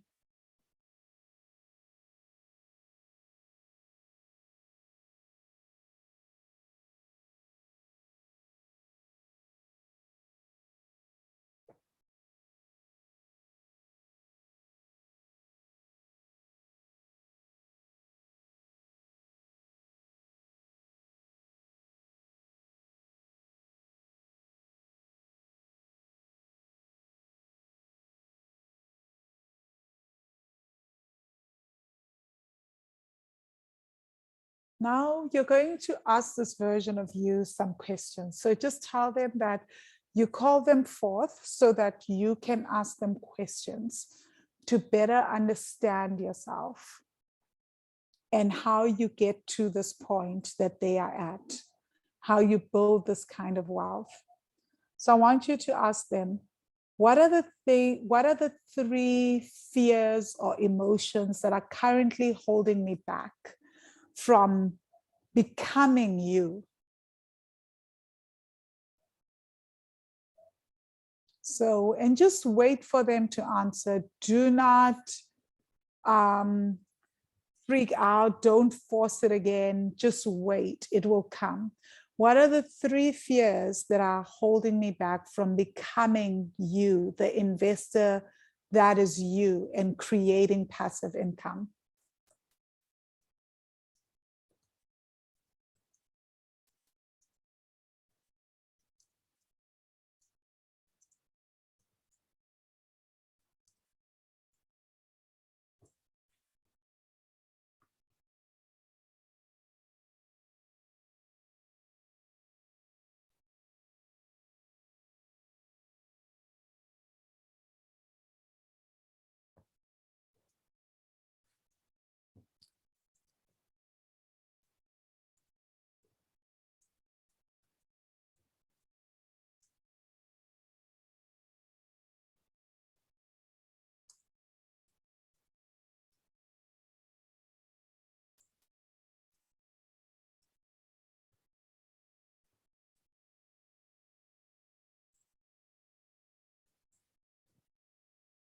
And then ask them, what is the one belief about investing that they needed to let go of in order to become a successful investor? What is the one belief about investing that they needed to let go of to become a successful investor?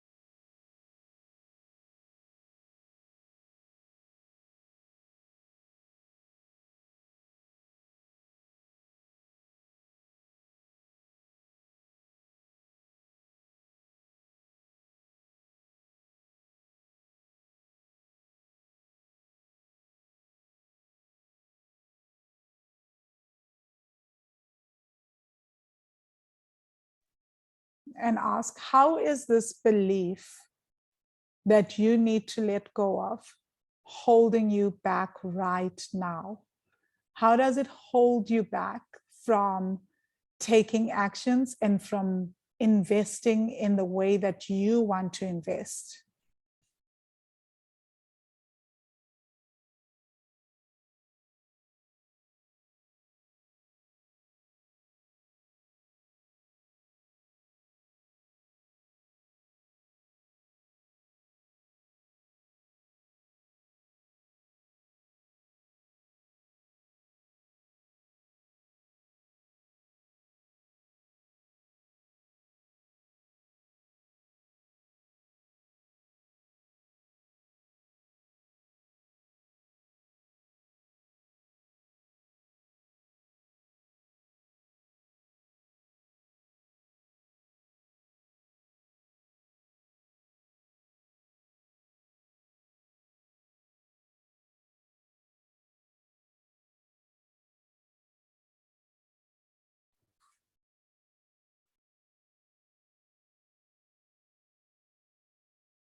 Now ask them, what is the one belief they had to adopt in order to become a successful investor?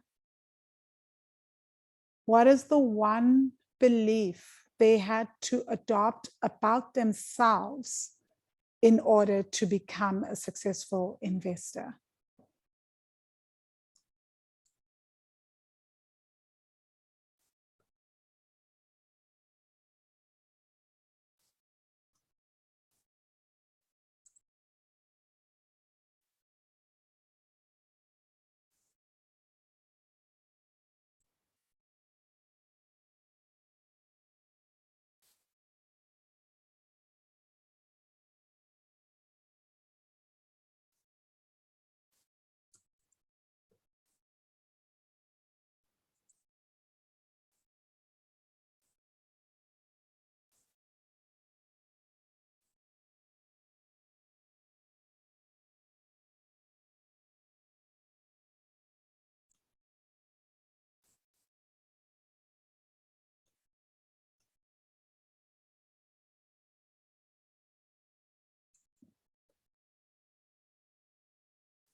Next question, I want you to ask them, what 3 money and investing habits do they have to let go of in order to become a successful investor?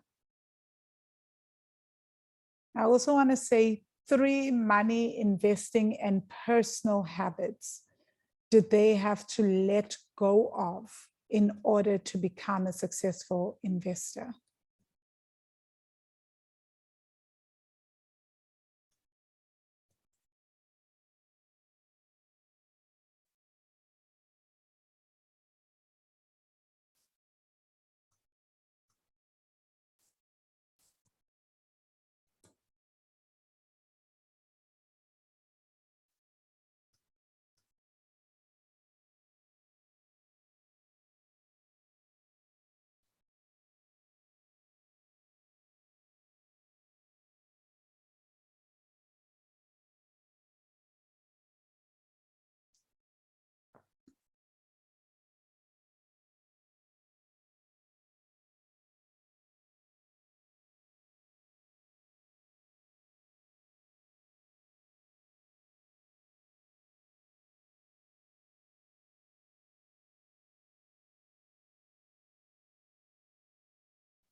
Okay, now ask, what 3 money, investing, and personal habits do they have to adopt in order to become a successful investor?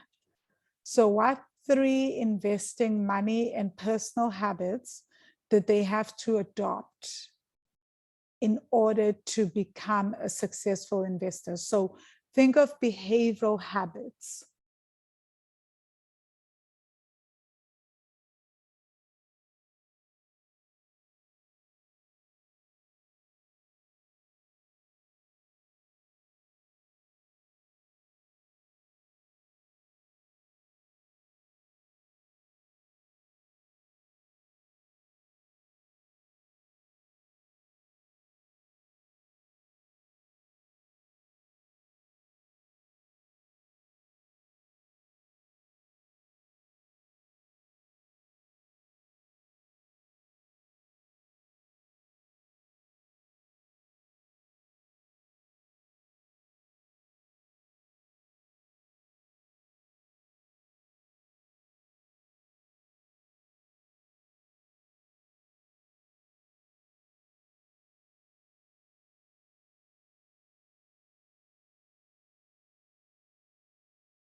Now I want you to ask them, how did their relationship with themselves change?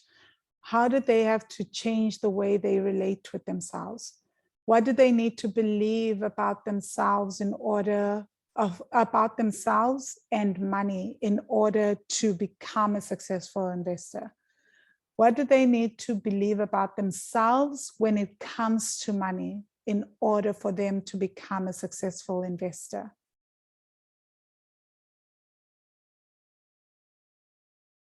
And then I want you to ask them, how do you get to believe this about yourself? How can you start believing this about yourself with regards to money?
Now I want you to ask them, what did they invest in?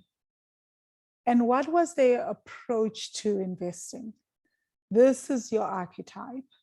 So what did they invest in? And what is their approach to investing? Did they change investment strategies? Did they invest only in property? Did they invest in art, shares, etc.? So just really listen and trust what comes forth. This is very, very important. Listen and trust what comes forth. What do they invest in and what is their approach to investing? And please ask them if they have a particular style of investing.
Now ask them, what is that one thing that is unique to them that makes them a great investor?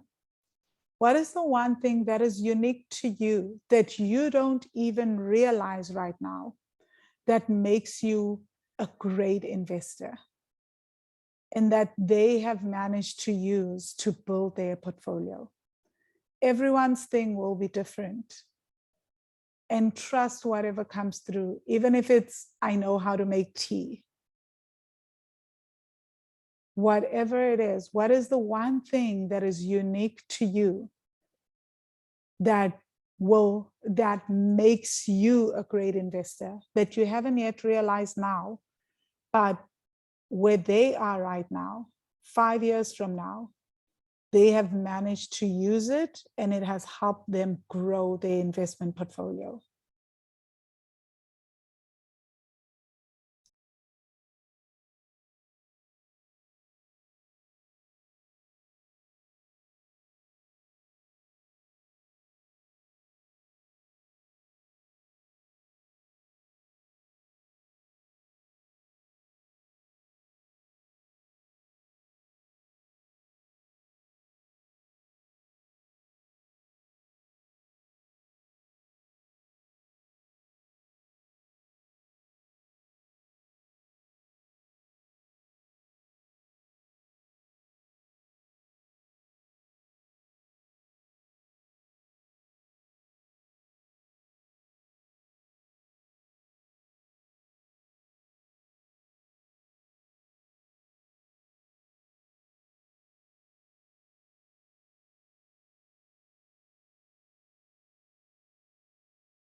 Also ask them, how have they used this unique quality, this quality that is unique to you, to grow your investment portfolio, to successfully build an investment portfolio? How have they utilized this one unique quality to grow your investment portfolio?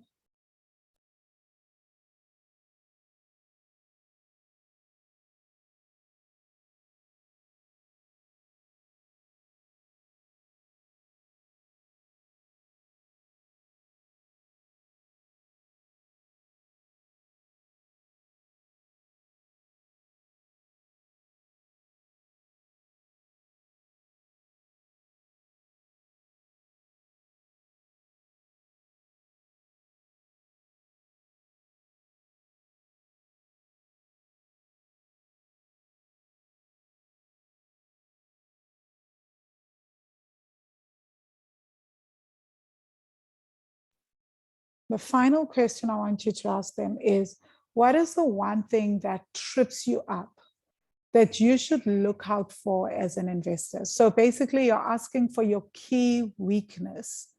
What is your key weakness that would hold you up from building your investment portfolio? What is it that you should always be on the lookout for? Either in your behavior, your character, your mindset, the way you process emotions, it can be anything.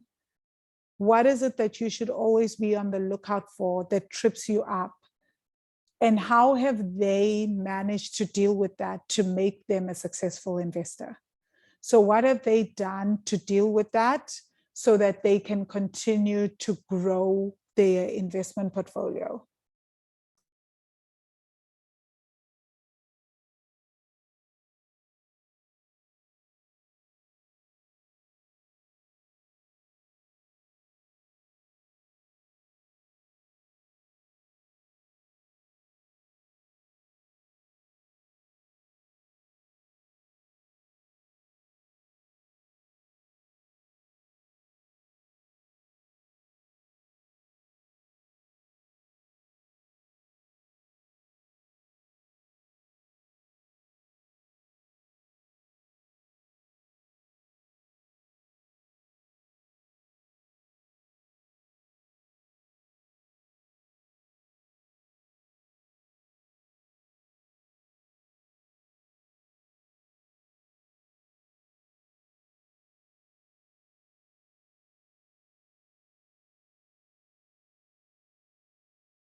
Now I want you to ask your higher self, is there anything that you need to know about yourself as an investor, or the process that makes them a successful investor that we didn't ask?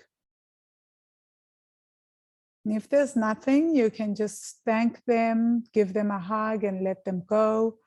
Once they tell you, thank them, give them a hug, let them go. And when you're ready, you can just open up your eyes.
Feel free to start sharing in the chat what your experience was. I'm going to give it another 5 minutes.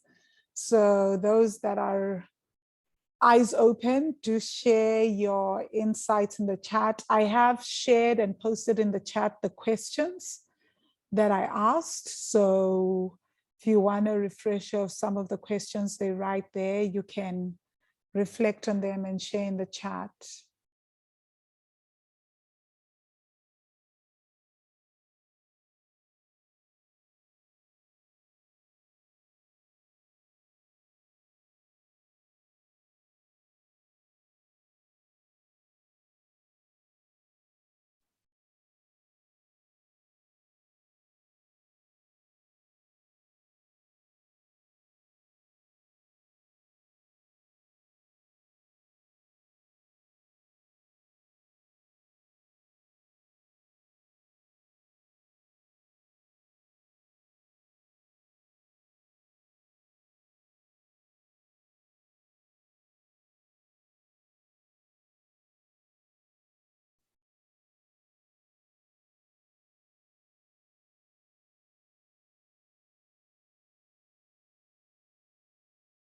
The struggle on Facebook talking about all we got is love. Exactly.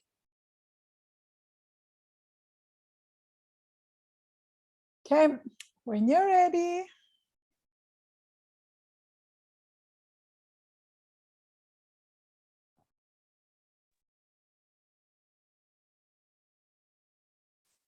I'm gonna go first and share the last bit, on the final question. So for me, what trips me up as an investor mostly, I mustn't say as an investor, I think in financial terms, in many terms, is that, I'm naturally a very impulsive person. So I get very easily excited about something, very easy to get into something, right?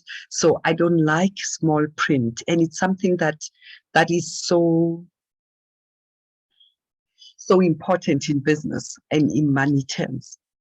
And I feel like my sense is that I'm constantly will have to have someone that reads the papers for me, because my style has to include someone who really gets into the small print. It's easy for me to understand things, but can I just not be the one to read? Number one. Number two, to admin, putting things into files and keeping a trail of paper is just one of those things that I wish someone had told me that it's okay that I don't like it. earlier on in my life. So that's my one big thing. And I think it's so important to keep your paper trail in money terms, because there's taxes to be paid. There's just record keeping. And that's my one big thing. Yeah, it's been a constant, and I'm here. I'm over 50 and it's still here. Yeah. And I think it's important that you said that, Mizo, because I think that what we are taught is, instead of working with who we are taught to change who we are. So we spend so much energy attempting to change who we change are ourselves versus working with who we are, right? Because the thing is that even when something doesn't come naturally to you, it doesn't come naturally to you. You're going to make so many crazy mistakes. So I feel like you hire for your weaknesses, which is what people don't understand. So you don't try to be everything. You're not strong in that thing. So you hire other people that are strong in that thing, right? And the thing that will trip us up with most of us, is our deep, not good enough wound. Because that wound says you need to be everything. You need to prove that you can do that. Yeah. You need to be able to do that thing. It will trip us up. And that's the thing that stops us from seeking support, outsourcing, because, oh my gosh, people are going to see that I'm not great at that part of my money stuff. I'm not great at that part in my business. Well, so what? Not everyone is great at anything. Even an entire multi-billion-dollar companies have tons of people, because you can't do it alone, right? So I think that's powerful. Just knowing your weaknesses is, I think, as important as knowing your strength. Mizo, I'm interested in what came up for you in terms of your unique style. Oh my gosh, I'm in my element, I like this. I really liked what came up for me in my meditation. Because I'm a natural sharer of information, and because I have a voice, which is something that it was so difficult for me to acknowledge, that my voice is my weapon. Actually, if you want to call it that, my voice is my weapon, and I just can use it more.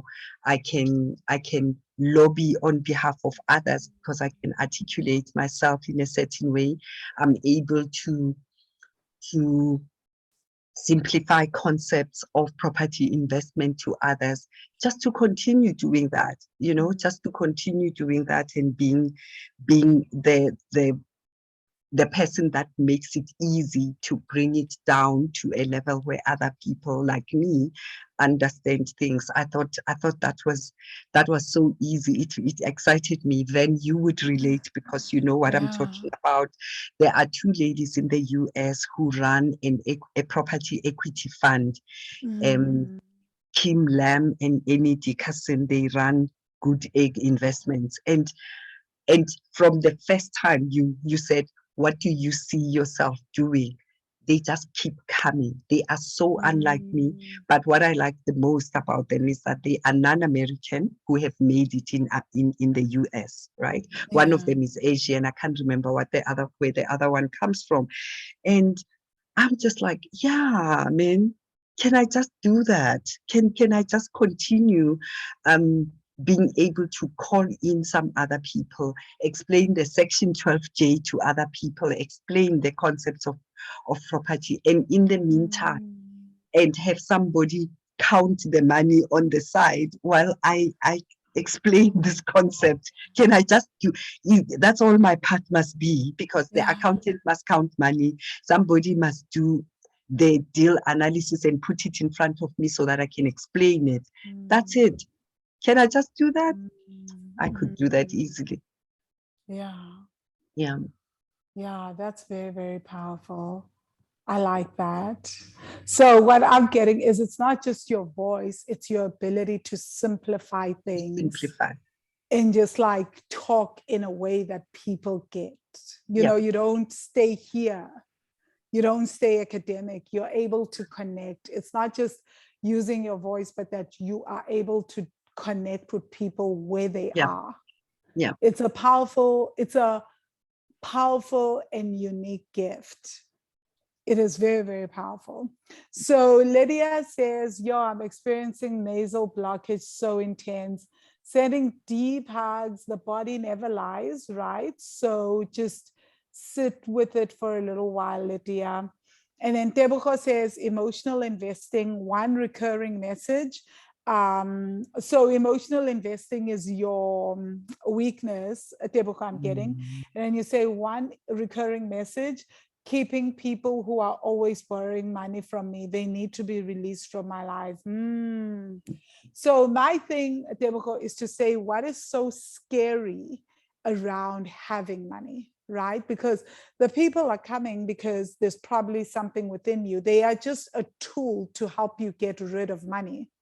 So I really recommend lesson 23, the breathwork meditation, right in there. And also there's EFT tapping around releasing the fear of not feeling safe with money, but also lesson 7 meditations, right? So often it's not the people in our space. When we change, I promise you, once we start feeling safe with holding on to money, it starts to shift and we are able to then say no to them borrowing money. Because yeah, people are allowed, and I'll always say this, people are allowed to ask you for anything. It's a free world. People are allowed to use their voice and come to you and ask you for anything. What you do with that ask, that is the big thing, right? Humans, I can, just like how we're asking the universe for anything right now, you can ask for anything from anyone. But people have the right to say no, and you also have the right to say no. So the real question is, what is it when people see you having money? What is going on with you and people asking you for money? And do you feel like you need to give them that money? If you need to say no 100 times to people in a day, whenever they ask you, when they ask you for money, do it. It's a free world. You also have use of your voice, just like they have a use of their voice for asking you for money. Noah, you say, my higher self showed up at the beach, Bahamas type. I love this higher self already, wearing a leafy green swimsuit and a mini skirt, barefoot, long, dark, shiny hair, and always had a lion guarding my aura. Oh my gosh, that is amazing. My unique trait is connecting with people, yet I have a weakness in marketing. Can I push back on that, Newa, and say, maybe your idea of marketing is wrong? Because if your unique trait is connecting with people, all marketing is connecting with people. So maybe you need to change your definition of marketing and what you perceive marketing to be. Luckily, you have the Next Level You journals. There's entire things around that where I guide you through questions around changing your perception of marketing and selling and how that needs to change. I believed for years I sucked at marketing, right? Until I had to change my view of marketing and how I define marketing. So what if you defined marketing as simply connecting with people and then telling them how to gain access to you or to more of you by charging them? And then just like you would tell and connect with people and tell your friends your pricing. What if that's all marketing is? It's not all these bells and whistles. So you're saying, I'm very great at admin, but I don't enjoy it, and somehow you use it as a stumbling block. Interesting. So do you get, Noah, interesting question. Do you then get caught up in the admin and instead of doing work? Because here's the thing, most people in terms of investing, instead of making the money, a great way that we keep ourselves in circles is that we go, and I've discussed this before, right? In the income challenge, where we go, I need a website before I can get the clients. I need business cards before I can get the clients. Sorry, I'm looking, Lisa, didn't mean to call you out on that, right? I need all these things. These are all admin things. What you need is money, right? You need to be out there making money. You don't need all those other things. Yes, they are important, but wouldn't it just be easier to go make the money and then hire someone to do all those things? So we tend to do this thing to ourselves, and it's a great way to keep ourselves stuck, right? So I need to first do this before I know this. So I need to first figure out how to write a property stock file constitution before I can launch the stock file. Then it keeps you in admin hell for like 6 months, right? And then it feeds the ego, because it feels like you're doing something. Oh, I just launched a website, but it's like, yo, you're running a business. What you need is money, right? You need to be marketing. So just be careful of that, right? Mpume, you say, I need to drop off. I need a lot of support and people to help me through my journey. I hate legalese. I hate admin, and I'm an emotional investor. This is great to know. This is great to know. Yeah. Pumla, you say, are you saying to TK? Who's TK? Not sure. Oh, Tebucho. So you're saying to Tebucho, I feel you releasing being a lifesaver for people around me financially. Yep. Noah, you say, I'm also great at investing from the gut to womb. I love that. That's a unique quality. Like even now, my Easy Equities account, I invested with my gut, and it's doing great since last year when I joined. Equally, the property in Klerksdorp, my gut said no, but I was young and desperate to have a home, but deep down, my soul knew. Tibo, you say, I loved it when, okay, Niso, you can take over. I've been talking. I'm done. Tibo says she loved it because her higher self stopped playing small. She also maximized on her great communication and topped it up with a lot of patience and gentleness. She was also not afraid to call herself a property investor, right? Gosh, man, you know, and she carries on to say something about, what did you say, Sibo, about, oh, her higher self. Oh, Lydia, wait. And Sibo's higher self had a colorful dress, a flowy dress, colorful one.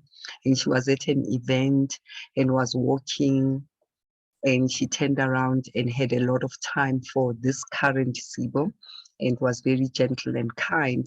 Letia, I like your higher self. Higher self and you met at a farm, huge piece of land by a river. Kids were running around freely. I feel you. Eating from abundant fruit trees at the farm, making noise, and didn't have to be contained in case they bother the neighbors. We are comfortable conversing in our language, Kasesotho. Love that. Nantobego.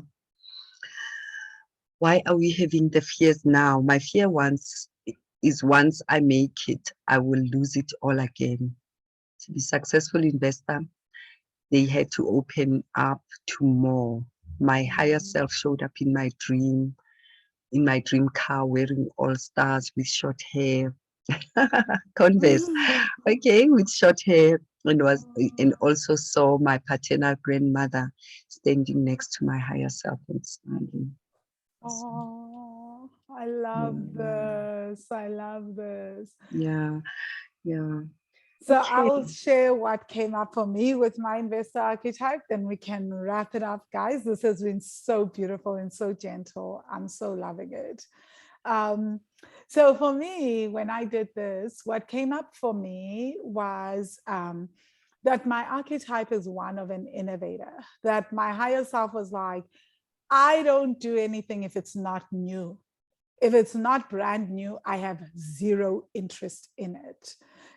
So me trying to buy properties, they already exist, I will not bother myself. And I see people nodding, right? Because this should have been obvious, but I approach everything in a new way. So if I don't, so buying established properties, the reason why it was tiring me was because there's nothing new there.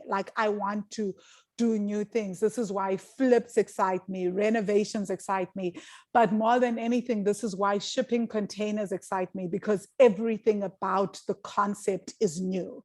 you know? So for me, it's all about newness and innovation. And the way that I invest is if I innovate in things. And I love doing things in groups and holding, so it's not just me that grows, where I grow with tons of people. So that excites me as well, to help people and to hold space for growth. So all that, and that my unique quality is that I'm able to see trends and things. I'm able to see the interconnectedness of things very, very clearly. So I'm able to see, oh, okay, this would be something that is environmentally friendly, and in a few years it's going to be a thing that needs to be worked on. So if I keep that quality and I work with my innovation and my ability to see trends and see things and also see people as they are, then that's what makes her grow into a successful investor. And that, like, for me, it's also about companies, right? So innovation works hand in hand with entrepreneurship. So these are not, my investment journey is not divorced from entrepreneurship at all. So then I had to, what happened for me, and I think you guys saw around about when the Stockfell started, then it came the journal, but at the same time, the Money Magic students know, then I started a chili distribution company for Jane. So all these things. And I was able to see that actually, if I start companies whose sole purpose is then to fund certain assets and my investment journey, I'm going to grow so much faster, because it's working with the innovation, it's working with the entrepreneurship, but then it's like investing in brand new things, so that me investing in companies is a part of my entrepreneurial journey. So this is why, for me, investing in developers and investing in their companies and then doing things around shipping containers is key. And that just helped. And here we are, we're doing the Wealthy Ones Property Stockfell, because it also works with my collective nature, but it's also something that is entrepreneurial. It requires entrepreneurship for me in thinking in that line. So yeah, and I want to say to you guys, keep doing this, right? So the more you come back to this, the more you'll start to notice certain things, the more you can feel into your body, the more certain things become obvious. So Portia says, I really love my higher self. I met her in this gorgeous home, which I've been in my subconscious before. Then all of a sudden she was rock climbing in her backyard. Ooh, I love that. She oozed confidence. She said, stop doing financial favors for others and writing off small debts, which they keep owing. Amen. That's like respecting money, right? So it's not just 20 Rand, it adds up. She also said she's been trying to reach out to me. She said, I deserve, prosperity. I deserve prosperity. I belong, and I can, because the universe is rooting in me. She revealed that I need to invest with my womb and not to make financial decisions during my period. I think that is brilliant advice.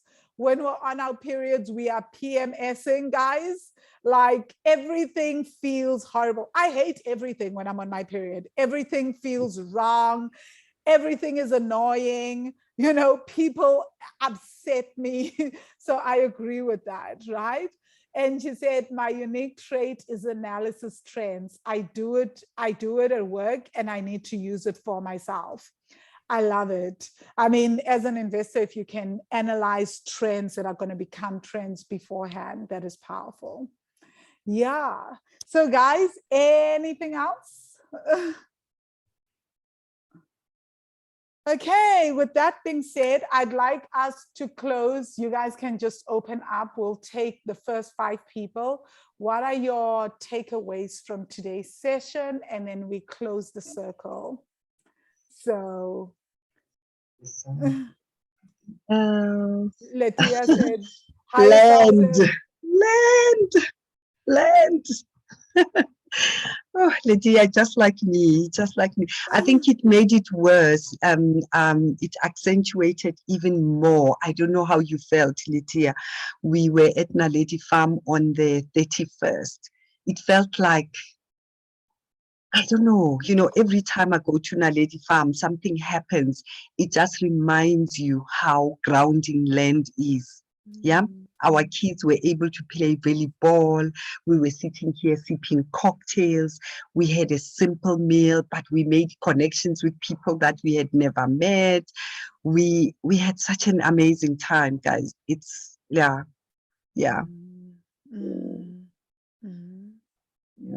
So guys, 5 people, please give us your takeaways, then we can close the circle. It doesn't have to be, keep it down to 3 takeaways. So even if you have 1 takeaway, go for it.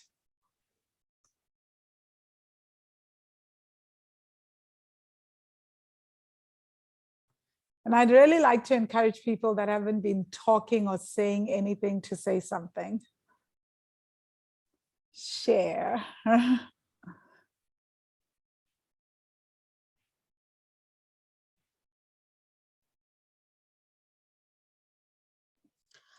My takeaway was during the higher self meditation, because when she told me how she made the breakthrough, like fear, she didn't listen to the narrative that fear comes up with.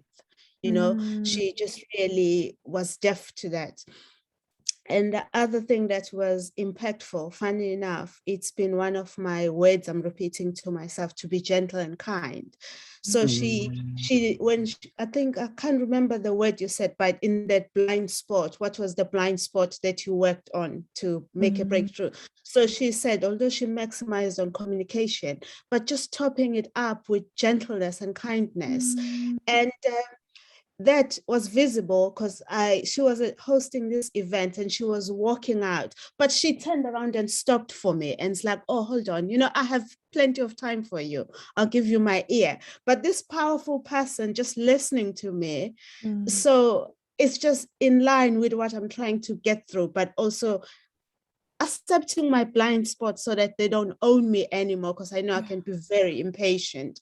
But this person giving me that time. So that's my takeaway, that I'm going to actively work on my daily activities. Thank you. Yeah. Thank you, Sibo. Does anyone else want to go? You can share in the chat.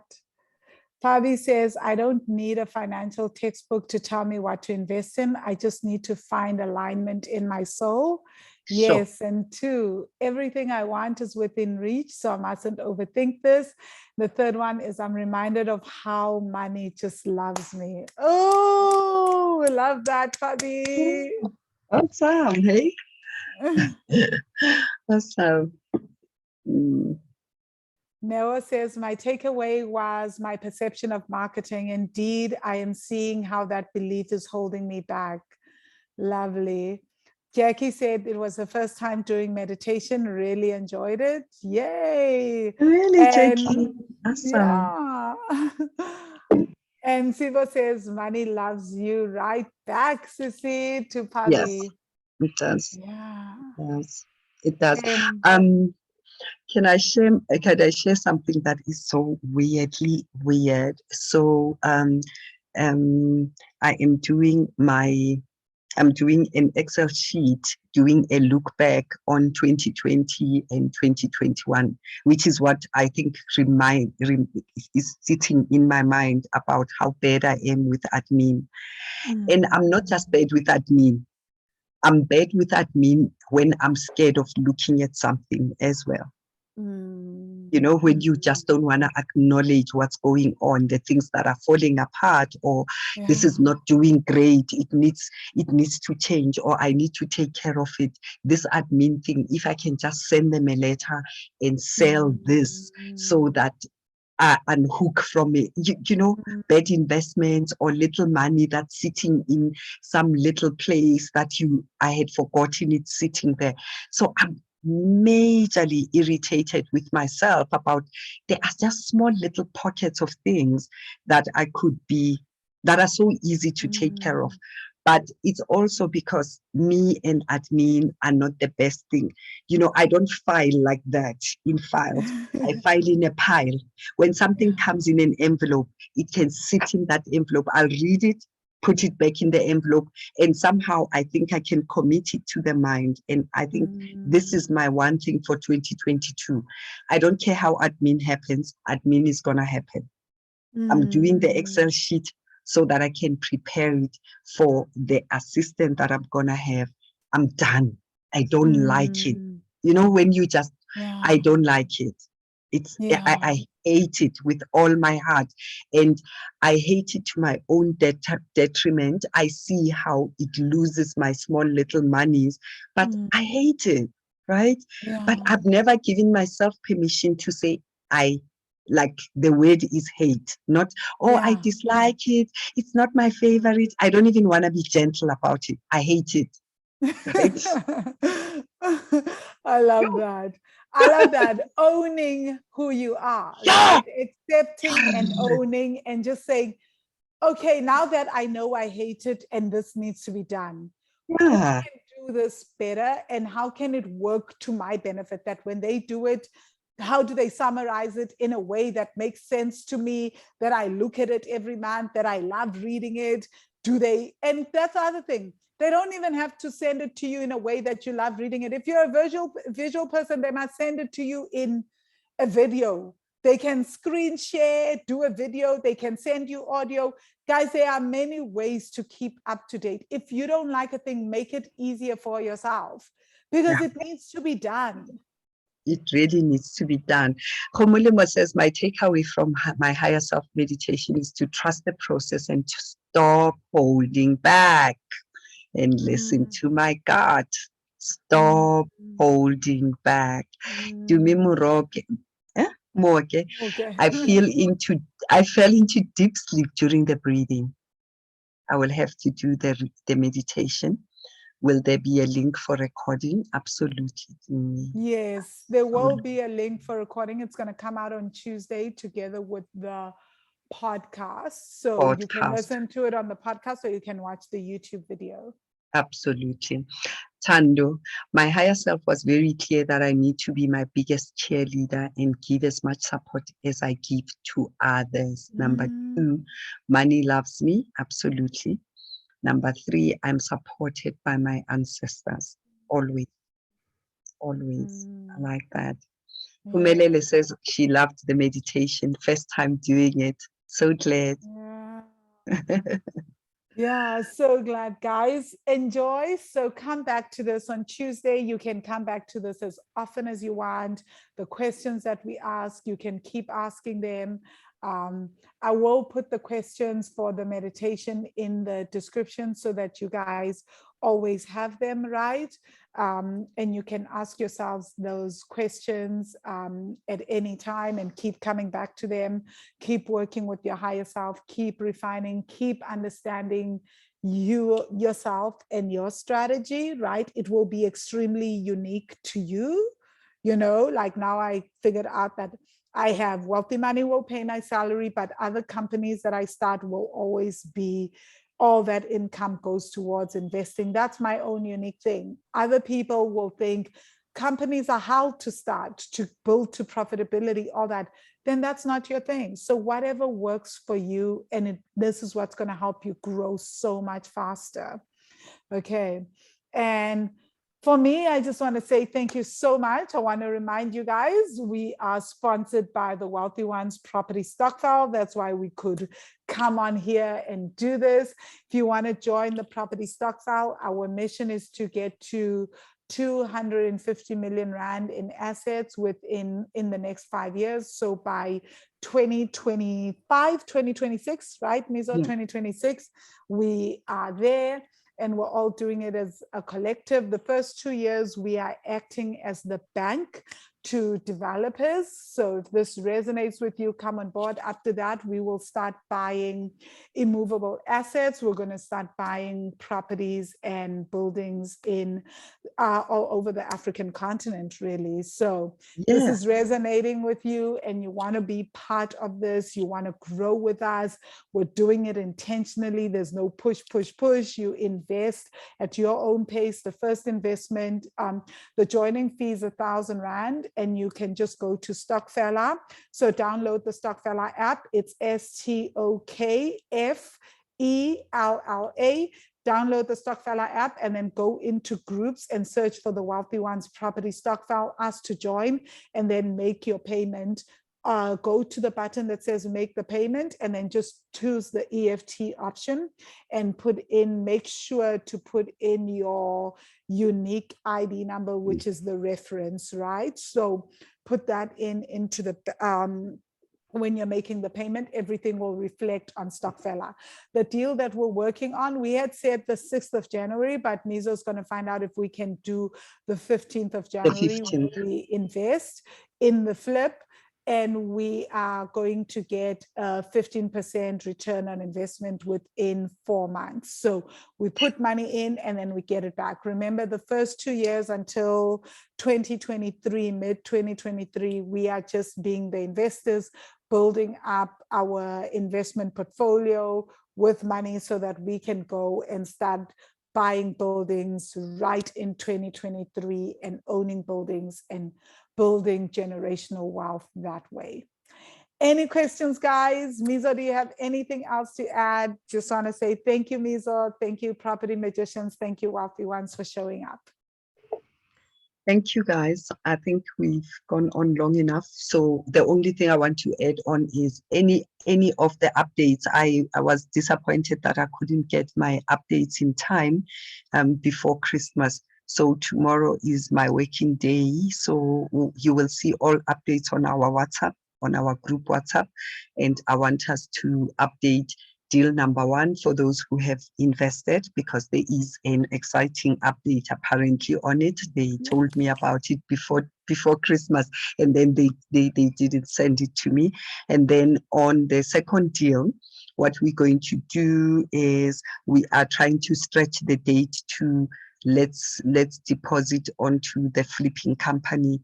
We need to deposit the money by Monday. So if you are sitting with some extra cash after you've paid fees, January fees, please put it in there, because I want to negotiate with the guy to say we'll only deposit on Monday the 10th, and then sign contracts by the 15th of January and finish, so that we know that our money has gone to work, ready to get it by Easter or before Easter holidays. So we'll let you know on the updates on the WhatsApp. So I've got 2 updates that I'm gonna give you. All righty. Yeah. And thank you so much, Ben, for hosting this so differently. Our property investment journey is a little different. So this is how we intend having it. And thank you for joining us this evening. Yeah, the Wealthy Ones Property Stockfella, like we said, will always be doing things like this. Our journey is going to be all about intentional, emotional stuff, working through the trauma. We are big believers in alignment versus doing. So this is how we're going to do it. Thank you, ladies. Have a fantastic day. And if the men are listening in, thank you for sticking with us. Hope you enjoyed all this. Have a fantastic day or evening further. Cheers. Cheers.